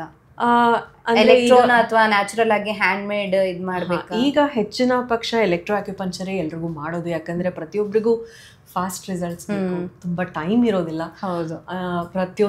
ಪ್ರತಿಯೊಬ್ಬರಿಗೂ ಸಮಯ ಅನ್ನೋದು ತುಂಬಾ ಕಡಿಮೆ ಇರೋದ್ರಿಂದ ನಾವು ಎಲೆಕ್ಟ್ರೋ ಆಕ್ಯುಪಂಚರ್ ಮಾಡ್ತೀವಿ. ಇನ್ನೊಂದು ರೀತಿಯ ಸ್ಟಿಮ್ಯುಲೇಷನ್ ಟೆಕ್ನಿಕ್ ಇದೆ, ಅದಕ್ಕೆ ನಾವು ಮಾಕ್ಸಿಬೇಷನ್ ಅಂತ ಕರಿತೇವೆ. ಇದು ಒಂದು ರೀತಿ ಹರ್ಬ್ ಯೂಸ್ ಮಾಡಿಕೊಂಡು, ಇದು ಒಂದು ರೀತಿ ಶಾಖ ಕೊಡುವಂಥದ್ದು. ನಾವು ಎಲ್ಲಿ ಆಕ್ಯುಪಂಚರ್ ಮಾಡ್ತೀವೋ ಅದೇ ಪಾಯಿಂಟ್ಸ್ ಆಕ್ಯುಪಂಚರ್ ಮಾಡಿದ ಮೇಲೆ ಅಥವಾ ಆಕ್ಯುಪಂಚರ್ ಮಾಡ್ದಿರಾನು ಮಾಕ್ಸಿಬೇಷನ್ ಅನ್ನೋದೊಂದು ಟೆಕ್ನಿಕ್ಕಿಂದ ಈ ಪಾಯಿಂಟ್ಸಿಗೆ ಹೀಟ್ ಬಳಸ್ಕೊಂಡು ನಾವು ಅದನ್ನು ಸ್ಟಿಮ್ಯುಲೇಟ್ ಮಾಡೋದು. ಇದು ಕೂಡ ತುಂಬಾ ಎಫೆಕ್ಟಿವ್ ಆಗಿರುವಂಥ ಟ್ರೀಟ್ಮೆಂಟು. ಇದರಿಂದ ರಕ್ತ ಸಂಚಲನೆ ಇಮ್ಮಿಡಿಯೇಟ್ ಆಗಿ ಎಸ್ಟಾಬ್ಲಿಷ್ಮೆಂಟ್ ಆಗುತ್ತೆ. ಎಷ್ಟೊಂದು ಜನಕ್ಕೆ ಗರ್ಭಕೋಶದಲ್ಲಿ ಬ್ಲಡ್ ಫ್ಲೋ ಇರೋದಿಲ್ಲ ಅನ್ನೋ ರೀಸನಿಗೇನೆ ಎಂಬ್ರಿಯೋಸು ಅಟ್ಯಾಚ್ ಆಗ್ತಿರಲ್ಲ IVF ಅಲ್ಲಿ, ಅಥವಾ ಅವರು ಡಾಕ್ಟ್ರ್ ಹೇಳ್ತಿರ್ತಾರೆ, ನೋಡಮ್ಮ ನಿಮ್ಮ ಇದು ಒಳಪದ್ರ, ಗರ್ಭಕೋಶದ ಒಳಪದ್ರ ಎಂಡೋಮೆಟ್ರಿಯಮ್ ಅಂತ ಕರಿತೀವಿ, ಅದು ತುಂಬಾನೇ ತೆಳ್ಳಗಿದೆ, ಅದರಲ್ಲಿ ರಕ್ತನೇ ಬರ್ತಾ ಇಲ್ಲ, ಅದು ತುಂಬಾ ಪೇಲ್ ಆಗಿದೆ, ಹಾಗಾಗಿ ನಾವು ಎಂಬ್ರಿಯೋ ಹಾಕಿದ್ರೂ ಇದು ಅಟ್ಯಾಚ್ ಮಾಡೋಕ್ಕೆ ಕಷ್ಟ ಆಗುತ್ತೆ ಅಂತ ಅನ್ನೋರಿಗೆ ಕೂಡ ಆಕ್ಯುಪಂಚರಿಂದ ತುಂಬಾನೇ ಸಹಾಯ ಆಗುತ್ತೆ. ಅದರಿಂದ ರಕ್ತ ಸಂಚಲನೆ ಇಂಪ್ರೂವ್ ಆಗುತ್ತೆ, ಒಳಪದ್ರ ಚೆನ್ನಾಗಿ ದಪ್ಪವಾಗಿ ಬೆಳೆಯುತ್ತೆ, ಮತ್ತು ಅಲ್ಲಿ ಗರ್ಭಧಾರಣೆಗೆ ಅದು ಹೆಲ್ಪ್ ಆಗುತ್ತೆ. ಓಕೆ. ಗರ್ಭಿಣಿ ಆಗೋದ್ರನ್ನ ಹೊರತುಪಡಿಸಿ ಈಗ ನಾರ್ಮಲ್ ಆಗಿ ಯಾರಿಗಾದ್ರೂ ಪೀರಿಯಡ್ಸ್ ಇಶ್ಯೂ ಆಯಿತು ಅಂತ ಹೇಳಿದ್ರೆ ಅದಕ್ಕೆ ಟ್ರೀಟ್ಮೆಂಟ್ ಎಫೆಕ್ಟಿವ್ ಆಗಿರುತ್ತೆ ಆಕ್ಯುಪಂಚರಲ್ಲಿ, ವರ್ಕ್ ಆಗುತ್ತೆ ಅಂತ? ನಾನು ಎಷ್ಟೊಂದು ಜನ ಇವಾಗ ಕಾಲೇಜ್ಗೆ ಹೋಗೋ ಹುಡುಗಿಯರನ್ನ ನೋಡ್ತೀನಿ, ಡಯಟ್ ಸರಿಗಿಲ್ದಿರ ಅಥವಾ ಅವರ ಫಿಸಿಕಲ್ ಆ್ಯಕ್ಟಿವಿಟಿ ಕಡಿಮೆ ಇರೋದ್ರಿಂದನೋ ಈ PCOD ಅನ್ನೋ ಸಮಸ್ಯೆ ತುಂಬ ಜನಕ್ಕೆ ಕಾಣಿಸ್ಕೊಳ್ತಾ ಇದೆ. ಹೆಣ್ಣು ಮಕ್ಕಳಲ್ಲಿ ಕಂಟಿನ್ಯೂಸ್ ಆಗಿ ಅಂದರೆ ರೆಗ್ಯುಲರ್ ಆಗಿ ಪೀರಿಯಡ್ಸ್ ಬರ್ತಾ ಇಲ್ಲ ಎಷ್ಟೊಂದು ಜನಕ್ಕೆ. ಸೊ ಪೀರಿಯಡ್ ಸಮಸ್ಯೆಗಳಿರೋರಿಗೆ, ಇರ್ರೆಗ್ಯುಲರ್ ಪೀರಿಯಡ್ಸ್ ಇರೋರಿಗೆ ಖಂಡಿತ ಮೊದಲು ಆಕ್ಯುಪಂಚರ್ ಸಹಾಯದಿಂದ ಪೀರಿಯಡ್ಸ್ನ ರೆಗ್ಯುಲರೈಸ್ ಮಾಡ್ಕೊಳ್ಳಿ. ಇದರಿಂದ ನಿಮ್ಮ ಹಾರ್ಮೋನಲ್ ಸಮಸ್ಯೆಗಳು ಏನಿದೆ ಅದೆಲ್ಲ ಕೂಡ ಸರಿ ಹೋಗುತ್ತೆ. ನಿಮ್ಮ ಪೀರಿಯಡ್ ಸರಿಯಾಗಿ ಆಗ್ತಾ ಇದ್ದರೆ ಅದರಿಂದ ಬೇರೆ ಸಮಸ್ಯೆಗಳು ಕೂಡ ಕಡಿಮೆ ಆಗ್ತಾ ಬರುತ್ತೆ. ನಿಮಗೆ ಆ್ಯಕ್ನೆ ಇರ್ಬೋದು ಅಥವಾ ಬೇರೆ ಏನು PCODಯಿಂದ ನಿಮಗೆ ಬೇರೆ ಏನೇನು ದುಷ್ಪರಿಣಾಮಗಳಾಗ್ತಿದೆಯೋ ಅದೆಲ್ಲ ನೀವು ಕಂಟ್ರೋಲ್ ಮಾಡ್ಕೊಳ್ಬೋದು. ಇನ್ನೂ ಒಂದು ನಾನೇನು ಹೇಳೋಕ್ಕೆ ಇಷ್ಟಪಡ್ತೀನಿ ಅಂದರೆ, ತುಂಬ ಜನಕ್ಕೆ ಇವಾಗ ಎಂಡೋಮೆಟ್ರಿಯೋಸಿಸ್ ಅಂತ ಒಂದು ಸಮಸ್ಯೆ ಇದೆ, ಅದು ಕೂಡ ಒಂದು ಮುಂದೆ ಬಂಜೆತನಕ್ಕೆ ಕಾರಣ ಆಗುತ್ತೆ. ಈ ಎಂಡೋಮೆಟ್ರಿಯೋಸಿಸ್ ಸಮಸ್ಯೆ ಇರೋರಿಗೆ ಹೆಚ್ಚು ಪೀರಿಯಡ್ ಪೇನ್ ಅಂದರೆ ತುಂಬ ಹೊಟ್ಟೆ ನೋವು, ಅದರಿಂದಾಗಿ ಅವರು ಕಾಲೇಜಿಗೆ ಹೋಗೋಕ್ಕಾಗಲ್ಲ ಅಥವಾ ಕೆಲಸ ಮಾಡ್ಲಿಕ್ಕಾಗಲ್ಲ, ಆ ಥರ ನಾವು ಪೀರಿಯಡ್ ಕ್ರ್ಯಾಂಪ್ಸ್ ಬರೋದು, ಪೀರಿಯಡ್ ಪೇನ್ ಬರೋದು. ಅದೇ ರೀತಿ ಪೆಲ್ವಿಕ್ ಇನ್ಫ್ಲಮೇಟರಿ ಡಿಸೀಸಸ್ ಅಂತ ಹೇಳ್ತೀವಿ, ಅವ್ರಿಗೆ ಕೂಡ ತುಂಬ ಹೊಟ್ಟೆ ನೋವು ಇರುತ್ತೆ. ಯಾವ ರೀತಿ ಅಂದರೆ ಅವರು ಒಂದು 2 ದಿನ ತಿಂಗಳಲ್ಲಿ ಅವರಿಗೆ ಏನೇ ಕೆಲಸನೂ ಮಾಡ್ಲಿಕ್ಕೆ ಆಗೋದಿಲ್ಲ, ಯಾಕಪ್ಪ ಪೀರಿಯಡ್ಸ್ ಆಗುತ್ತೆ ಅಂತ ಅನ್ಕೊಳ್ಳೋರು ತುಂಬಾ ಜನ ಇರ್ತಾರೆ. ಅಂದ್ರೆ ಆ ಪೇನ್ ತಡ್ಕೊಳಕ್ ಆಗೋದಿಲ್ಲ ಅಂಥವ್ರು ಕೂಡ ಆಕ್ಯುಪಂಚರ್ ಅಲ್ಲಿ ಕಂಪ್ಲೀಟ್ ಆಗಿ ರಿಲೀಫ್ ತಗೊಳ್ಬೋದು. ಎಷ್ಟೋ ಜನ ನನ್ನ ಪೇಷಂಟ್ಸು ಪೀರಿಯಡ್ಸ್ ಟೈಮಲ್ಲಿ ಇಂಜೆಕ್ಷನ್ಸು ಮತ್ತು ಎಮರ್ಜೆನ್ಸಿ ಮೆಡಿಸಿನ್ಗೆ ಹೋಗ್ಬಿಟ್ಟು ಹಾಸ್ಪಿಟ್ಲಲ್ಲಿ ಅಡ್ಮಿಟ್ ಆಗೋರು ಕೂಡ ಇದ್ದರು. ಅವರೆಲ್ಲ ಜಸ್ಟ್ 1 or 2 ಸೆಷನ್ಸಲ್ಲಿ ಕಂಪ್ಲೀಟಾಗಿ ರಿಲೀಫ್ ಆಗಿದೆ, ಅವ್ರಿಗೆ ಪೀರಿಯಡ್ ಪೇಯ್ನ್ ಬರೋದು ಕಡಿಮೆ ಆಗುತ್ತೆ. ಇದ್ರ ಜೊತೆಗೆ ಮನೇಲಿ ಮಾಡ್ಕೊಳ್ಳೋಂಥ ಕೆಲವೊಂದು ಟ್ರೀಟ್ಮೆಂಟ್ಸ್ ಎಲ್ಲ ಹೇಳ್ಕೊಡ್ತೀವಿ ನಾವು. ಆಕ್ಯುಪಂಚರು, ಮಾಕ್ಸಿಬೇಷನ್ ಇದೆಲ್ಲದರ ಸಹಾಯದಿಂದ ಕಂಪ್ಲೀಟಾಗಿ ಪೀರಿಯಡ್ ಪೇಯ್ನ್ ಕಡಿಮೆ ಆಗೋ ಥರ, ಎಂಡೋಮೆಟ್ರಿಯೋಸಿಸ್ ಕಡಿಮೆ ಆಗೋ ಥರ ಕೂಡ ನಾವು ಟ್ರೀಟ್ಮೆಂಟ್ ಕೊಡ್ತೀವಿ. ಅಕ್ಯುಪಂಚರ್ ಟ್ರೀಟ್ಮೆಂಟ್ ಜೊತೆಗೆ ಅದು ಸಕ್ಸಸ್ ಆಗಬೇಕು ಅಂತ ಹೇಳಿದ್ರೆ ಲೈಫ್ ಸ್ಟೈಲ್ ಮಾಡಿಫಿಕೇಶನ್ ಏನಾದರೂ ಮಾಡಬೇಕಾಗತ್ತಾ, ಅಥವಾ ಇಲ್ಲ ಡಾಕ್ಟರ್ ಹತ್ರ ಹೋಗಿದ್ದೀನಿ ಅಕ್ಯುಪಂಚರ್ ಟ್ರೀಟ್ಮೆಂಟ್ ಮಾಡಿಸ್ಕೋತೀನಿ, ಅದು ಮಾಡಿದ್ರೆ ಅಷ್ಟೇ ಸಾಕು, ನಾನು ದಿಲ್ದಾರ್ ಆಗಿರ್ಬೋದು, ಹೇಗೆ ಬೇಕಾದರೂ ಇರ್ಬೋದು ಅಂತ ಇರ್ಬೋದಾ? ಅಂದರೆ ಇವತ್ತಿನ ದಿವಸ ನಮ್ಮ ಲೈಫ್ ಸ್ಟೈಲ್ ಎಷ್ಟು ನಾವು ಚೆನ್ನಾಗಿ ಇಟ್ಕೊಳ್ತೀವಿ ಅಷ್ಟು ಚೆನ್ನಾಗಿ ನಾವು ಎಲ್ಲ ಕಾಯಿಲೆಗಳಿಂದ ನಾವು ದೂರ ಇರ್ತೀವಿ. ಸೊ ನಾವು ತಿನ್ನೋ ಆಹಾರ ಅನ್ನೋದು ತುಂಬಾ it place a major role. ನಾವು ಯಾವ ಥರ ಡಯಟ್ ತೊಗೊಳ್ತೀವಿ, ಆ ಡಯಟ್ ಎಷ್ಟು ಪರಿಣಾಮಕಾರಿಯಾಗಿ ನಮಗೆ ಕೆಲಸ ಮಾಡ್ತಾ ಇದೆ, ನಾವು ಎಷ್ಟು ಒಳ್ಳೆ ಆಹಾರನ ನಾವು ತಿಂತಾ ಇದ್ದೀವಿ, ಅದು ಕೂಡ ತುಂಬ ಮುಖ್ಯ ಆಗುತ್ತೆ. ಇಲ್ಲಿ ನಾವು ಇನ್ಫರ್ಟಿಲಿಟಿ ಬಗ್ಗೆ ಮಾತಾಡ್ತಿರೋದ್ರಿಂದ ಪ್ರತಿಯೊಬ್ಬರು ಫರ್ಟಿಲಿಟಿ ಡಯಟ್ ಅಂತ ಹೇಳಿದ್ರೆ ಯಾವ ಡಯಟ್ರಿ ಅಂಶಗಳು ತೊಗೊಂಡ್ರೆ ನನ್ನ ಎಗ್ ಕ್ವಾಲಿಟಿ ಇಂಪ್ರೂವ್ ಆಗುತ್ತೆ, ಸ್ಪರ್ಮ್ ಕ್ವಾಲಿಟಿ ಇಂಪ್ರೂವ್ ಆಗುತ್ತೆ, PCOD ಕಡಿಮೆ ಆಗುತ್ತೆ. ಎಲ್ಲಕ್ಕಿಂತ ಮುಖ್ಯವಾಗಿ ತೂಕ ಹೆಚ್ಚಿರೋರು ಅಂದರೆ ಒಬೆಸಿಟಿ ಇರೋರು ತೂಕ ಕಡಿಮೆ ಮಾಡ್ಕೊಳ್ಳೋಕ್ಕೆ ನಾವು ಯಾವ ರೀತಿ ಡಯಟ್ ಮಾಡಬೇಕು ಅದನ್ನೆಲ್ಲ ಫಸ್ಟ್ ನೀವು ಖಂಡಿತ ಸಪ್ರೇಟಾಗಿ ನೀವು ಅದನ್ನು ಫಾಲೋ ಮಾಡೋಕ್ಕೆ ಸ್ಟಾರ್ಟ್ ಮಾಡಲೇಬೇಕು. ಇನ್ನೊಂದು ತುಂಬ ಮುಖ್ಯವಾಗಿರೋದು ಶರೀರಕ್ಕೆ ಬೇಕಾಗಿರೋಂಥ ವ್ಯಾಯಾಮ. ಪ್ರತಿನಿತ್ಯ ವ್ಯಾಯಾಮ ಮಾಡಬೇಕು. ವಾರಕ್ಕೆ 5 ದಿವಸ ಲೈಟ್ ಎಕ್ಸಸೈಸ್ ಮಾಡಿದ್ರೂ ಪರವಾಗಿಲ್ಲ, ಅಟ್ಲೀಸ್ಟ್ 30 ನಿಮಿಷ. ವಾರಾಂತ್ಯದಲ್ಲಿ ಜಾಸ್ತಿ ಟೈಮ್ ಇದ್ದಾಗ ಇನ್ನೂ ಹೆಚ್ಚು, ದಿನಕ್ಕೆ 2-3 ಸಲ ನೀವು ಎಕ್ಸಸೈಸ್ ಮಾಡಿದ್ರೂ ಇನ್ನೂ ಒಳ್ಳೆಯದೇ. ಅದು ಕೌಂಟರ್ ಎಫೆಕ್ಟಿವ್ ಆಗಿ ಕೂಡ ಕೆಲಸ ಮಾಡುತ್ತೆ. ಸೊ ವ್ಯಾಯಾಮ, ಯೋಗ ತುಂಬ ಮುಖ್ಯ ಆಗುತ್ತೆ. ಯೋಗದಿಂದ ತುಂಬ ಹೆಚ್ಚು ಪರಿಣಾಮ ಆಗುತ್ತೆ. ಇನ್ಫರ್ಟಿಲಿಟಿಗೆ ತುಂಬ ಹೆಲ್ಪ್ ಆಗುತ್ತೆ ಯೋಗ ಕೂಡ. ಅದರಿಂದ ಎಂಡೋಕ್ರೈನ್ ಡಿಸ್ಟರ್ಬೆನ್ಸಸ್, ಏನೇ ಗ್ರಂಥಿಗಳಲ್ಲಿ ತೊಂದರೆಗಳಿದ್ರು ಅದು ಕೂಡ ಸರಿ ಹೋಗುತ್ತೆ. ಥೈರಾಯ್ಡ್ ಸಮಸ್ಯೆ, PCOD ಸಮಸ್ಯೆ, ಅಥವಾ ಯೂಟ್ರನ್ ಭಾಗದಲ್ಲಿ ಸರ್ಕ್ಯುಲೇಷನ್ ಸರಿ ಹೋಗ್ತಿಲ್ಲ, ಅಥವಾ ಒವೇರಿಯನ್ ಸರ್ಕ್ಯುಲೇಷನ್ ಚೆನ್ನಾಗಿಲ್ಲ ಅಂಥವ್ರು ಕೂಡ ಯೋಗ ಪ್ರತಿನಿತ್ಯ ಅಭ್ಯಾಸ ಮಾಡಲೇಬೇಕು. ಪ್ರಾಣಾಯಾಮ ಮಾಡೋದ್ರಿಂದ ಮಾನಸಿಕವಾಗಿ ಪರಿವರ್ತನೆಗಳಾಗತ್ತೆ, ಮಾನಸಿಕವಾಗಿ ಶಾಂತಿ ಬರುತ್ತೆ. ಅದರಿಂದ ಪ್ರಾಣಾಯಾಮ ಕೂಡ ತುಂಬ ಇಂಪಾರ್ಟೆಂಟು. ಇದೆಲ್ಲದು ಒಂದು ಜೊತೆಗೆ ಹೋಗುವಂಥದ್ದು ಸಿಸ್ಟಮ್ ಅಂತ ನಾನು ಹೇಳಕ್ಕೆ ಇಷ್ಟಪಡ್ತೀನಿ. ಕೆಲವರಿಗೆ ಫಸ್ಟ್ ಟೈಮ್ ಅಕ್ಯುಪಂಕ್ಚರ್ ಮಾಡಿಸ್ಕೊಳ್ಬೇಕು ಅನ್ನೋದು ಇರುತ್ತೆ, ಅಂದರೆ ಇದುವರೆಗೂ ಮಾಡಿಸಿರೋದಿಲ್ಲ. ಫಸ್ಟ್ ಟೈಮ್ ಮಾಡಿಸ್ಕೊಳ್ಬೇಕು ಅಂದಾಗ ಒಂದು ರೀತಿ ಭಯ ಇರುತ್ತೆ, ಅಯ್ಯೋ ಆ ನೀಡಲ್ಸ್ ನೋಡಿದ್ರೆ ಭಯ ಆಗುತ್ತೆ, ಚುಚ್ಚಾಗ ಎಲ್ಲಿ ಪೇಯ್ನ್ ಬರುತ್ತೋ ಅನ್ನೋಂಥದ್ದು. ಸೊ ಅಂಥವ್ರಿಗೆ ಏನು ಹೇಳಕ್ಕೆ ಇಷ್ಟಪಡ್ತೀರ? ಒಂದು ಧೈರ್ಯದ ಮಾತು ಅಂತ ಹೇಳ್ಬೋದು. ಅದು ಮೊದಲನೇ ಸಲ ಮಾಡಬೇಕಾದ್ರೆ ತುಂಬ ಎಷ್ಟೊಂದು ಜನಕ್ಕೆ ಆಂಬಿಗ್ಯೂಟಿ ಇದ್ದೇ ಇರುತ್ತೆ. ಪೇಯ್ನ್ಫುಲ್ ಇರ್ಬೋದೇನೋ, ಈ ಆಕ್ಯುಪಂಕ್ಚರ್ ಮಾಡೋದ್ರಿಂದ ಒಳಗಡೆ ಏನೋ ನನಗೆ ಡ್ಯಾಮೇಜ್ ಆಗ್ಬೋದೇನೋ, ಆ ಥರ ಎಲ್ಲ ಭಯ ಇರುತ್ತೆ. ಖಂಡಿತ ಹೌದು. ಆದರೆ ಈ ಸೂಜಿಗಳು ತುಂಬ ನ್ಯಾನೋ ಮಿಲಿಮೀಟರ್ಸ್ ಇರುತ್ತೆ. ಹಾಗಾಗಿ ಇದರಲ್ಲಿ ಯಾವುದೇ ರೀತಿ ನಿಮಗೆ ನೋವು ಅಥವಾ ನಾವು ಪ್ರಿಕ್ ಮಾಡೋದು ಕೂಡ ನಿಮಗೆ ಗೊತ್ತಾಗೋದಿಲ್ಲ. ಯಾವ ರೀತಿ ನಾವು ಒಳಗೆ ಹಾಕ್ತೀವಿ ಅನ್ನೋದು ಕೂಡ ಗೊತ್ತಾಗೋದಿಲ್ಲ. ಮತ್ತು ಈ ನೀಡಲ್ ಹಾಕಿ ತೆಗೆದ ಮೇಲೆ ಅಲ್ಲಿ ರಕ್ತ ಬರೋದು ಅಥವಾ ಅಲ್ಲಿ ಬೇರೆ ಏನಾದರೂ ತೊಂದರೆ ಆಗೋದು, ಸಮಸ್ಯೆ ಆಗೋದು, ಒಳಗಡೆ ಭಾಗಕ್ಕೆ ಅಂಗಗಳಿಗೆ ಏನಾದರೂ ಇಂಜುರಿ ಆಗೋದು ಅದು ಕೂಡ ಖಂಡಿತ ಆಗೋದಿಲ್ಲ. ಒಂದು ಸಲ ನೀವು ಟ್ರೀಟ್ಮೆಂಟ್ ತೊಗೊಂಡ್ಮೇಲೆ ಇಷ್ಟೇನಾ ಇದು ಅನ್ನೋ ರೀತಿ ನಿಮ್ಮ ರಿಯಾಕ್ಷನ್ ಇರುತ್ತೆ. ಹಾಗಾಗಿ ಈ ಟ್ರೀಟ್ಮೆಂಟಿಂದ ಯಾವುದೇ ರೀತಿ ಪೇಯ್ನ್ ಇಲ್ಲ, ಸೈಡ್ ಎಫೆಕ್ಟ್ ಇಲ್ಲ, ಮತ್ತು ಅಡ್ಡ ಪರಿಣಾಮ ಇಲ್ಲ. ಅಥವಾ ನೀವು ಮನೆಗೆ ಹೋದ್ಮೇಲೆ ನಿಮ್ಗೆ ಏನಾದರೂ ತಲೆ ಸುತ್ತು ಬರೋದು, ಹೊಟ್ಟೆ ನೋವು ಬರೋದು ಆ ಥರನೂ ಏನೂ ಆಗೋದಿಲ್ಲ. ಓಕೆ. ಒಂದು ಸತಿ ಒಂದು ನೀಡಲನ್ನು ಯೂಸ್ ಮಾಡಿದ್ಮೇಲೆ ಅದನ್ನೇ ತಿರ್ಗಾ ಯೂಸ್ ಮಾಡ್ತೀರಾ, ಅಥವಾ ಅವರೆಲ್ಸ್ ನಮ್ಮದು ಮಾಮೂಲಿ ಇಂಜೆಕ್ಷನ್ ಥರ ಅದನ್ನು ಬಿಸಾಕ್ಬಿಡ್ತೀರಾ? ಹೇಗೆ? ನೀಡಲ್ಸ್ ಎಲ್ಲ ನಾವು ಸ್ಟೆರೈಲ್ ನೀಡಲ್ಸೇ ಉಪಯೋಗಿಸ್ಬೇಕು. ಮತ್ತು ಒಂದು ಸಲ ಒಂದು ಪಾಯಿಂಟಿಗೆ ನಾವು ನೀಡಲ್ ಹಾಕಿದ್ರೆ ಅದನ್ನು ಮತ್ತೆ ನಾವು ಎಲ್ಲೂ ಉಪಯೋಗಿಸೋಕ್ಕಾಗಲ್ಲ.